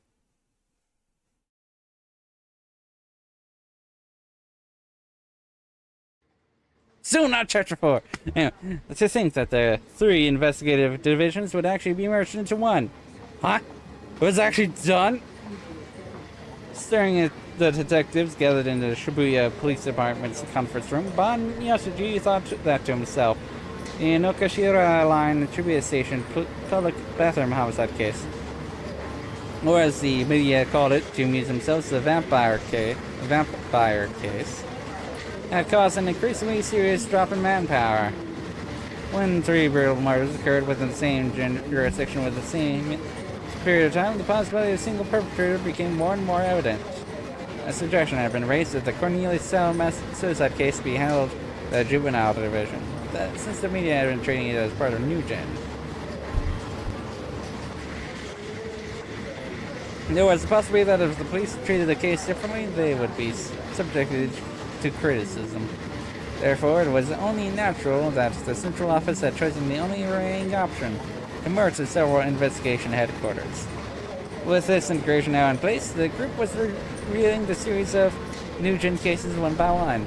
The projection screen at the front of the conference room displayed a series of photographs of the crime scenes one after the other. Suwa had been chosen to hold the presentation, and stayed up all last night going over the documents endlessly. Good work, Bond muttered internally, chin resting in his hands. コーネリアスタワー集団投身自殺事件の発生は9月7日っす。です。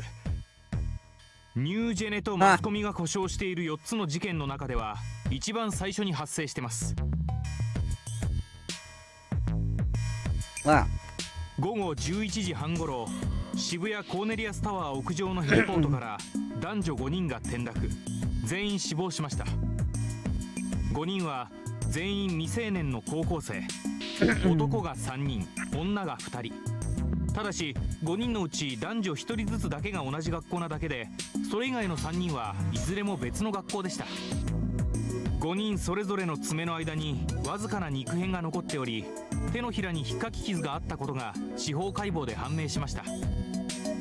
そこから5人は互いに手をつないだ状態で転落したと推測されます。屋上には遺書らしきものはなし。被害者5人は学校帰りに待ち合わせてコーネリアスタワーへ向かったようです。なお事件性があることを示す根拠としては、コーネリアスタワー屋上が関係者以外立ち入り禁止であったことが挙げられます。事件があった時間、屋上への扉は施錠されており、その扉のドアノブに被害者5人の指紋は付着してませんでした。また5人の遺品からも扉の鍵は見つかっていません。このことから被害者以外の第三者が事件前後にその現場にいた可能性があります。その第三者が扉の鍵を持っており、事件前あるいは事件後に鍵を閉めて立ち去ったという線で捜査を続けてます。コーネリアスタワーのホテル従業員全員への聞き取り調査は終了。ほぼ全員にアリバイがありました。今はタワーに入っている企業の社員に話を聞いているところです。被害者たち5人には今のところ自殺する理由は見つかっていません。家族、友人、学校の教師など5人中4人の関係者が口を揃えて自殺する理由などないと断言しています。The slideshow stopped to a picture of the second case, the Shibuya Station Underground and Fetus Homicide case. 続いて通称妊娠男事件についてですが、事件発生は9月19日、通称集団ダイブ事件から12日後。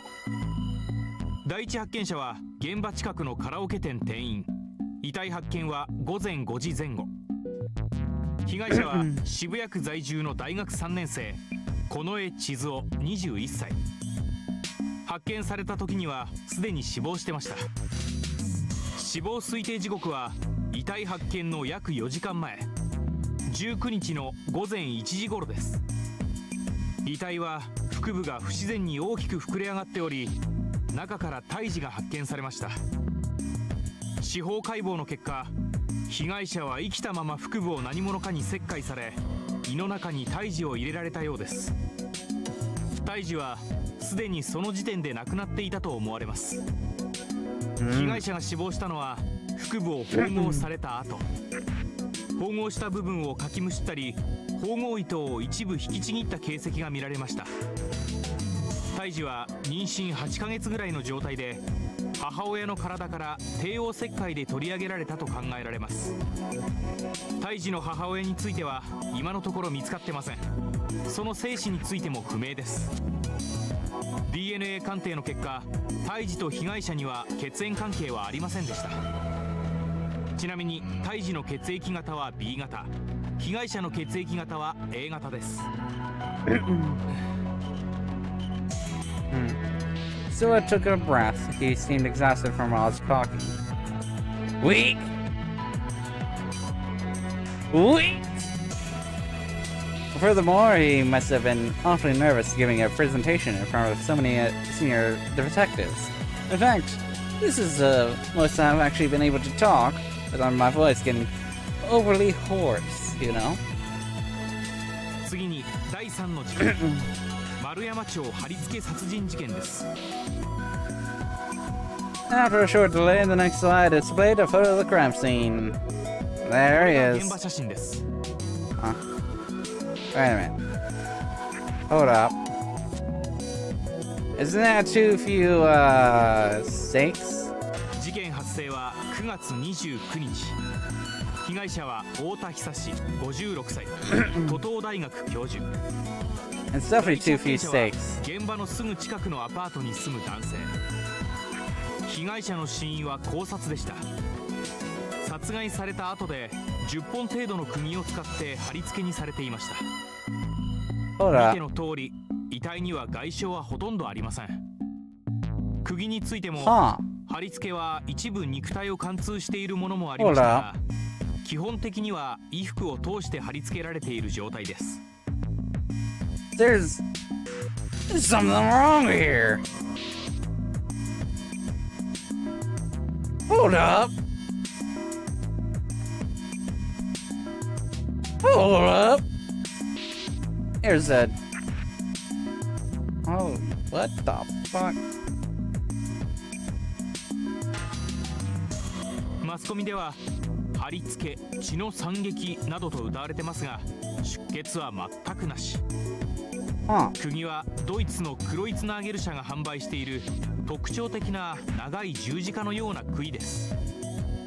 犯人が十字架型をあえて選んだということから、宗教的な側面からも捜査を進めてます。事件の起きた21時から21時半の間に、現場周辺で壁に杭を打ち付ける音が数十分続いていたという証言が複数得られました。被害者の死亡推定時刻がほぼそれと同じ時間であることから、おそらく被害者は現場かそのすぐ近くで殺害されたと思われます。また信憑性は怪しいですが、事件現場で私立水明学園の女生徒を見たという証言も上がってます。最後に井の頭線渋谷駅。Although the statement may not be entirely credible. トイレ殺人事件通称ヴァンパイア事件です。事件発生は10月10日。遺体発見は午前5時半頃、駅員が発見しました。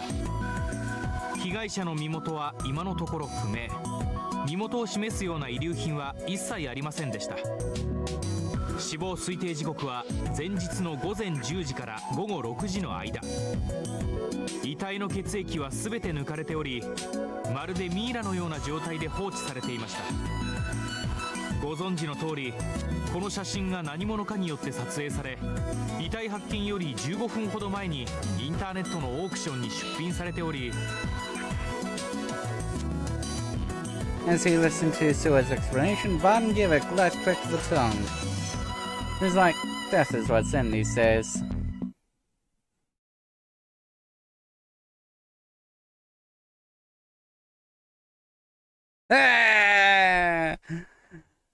Fucking finally. Yeah, I think I'll leave it here.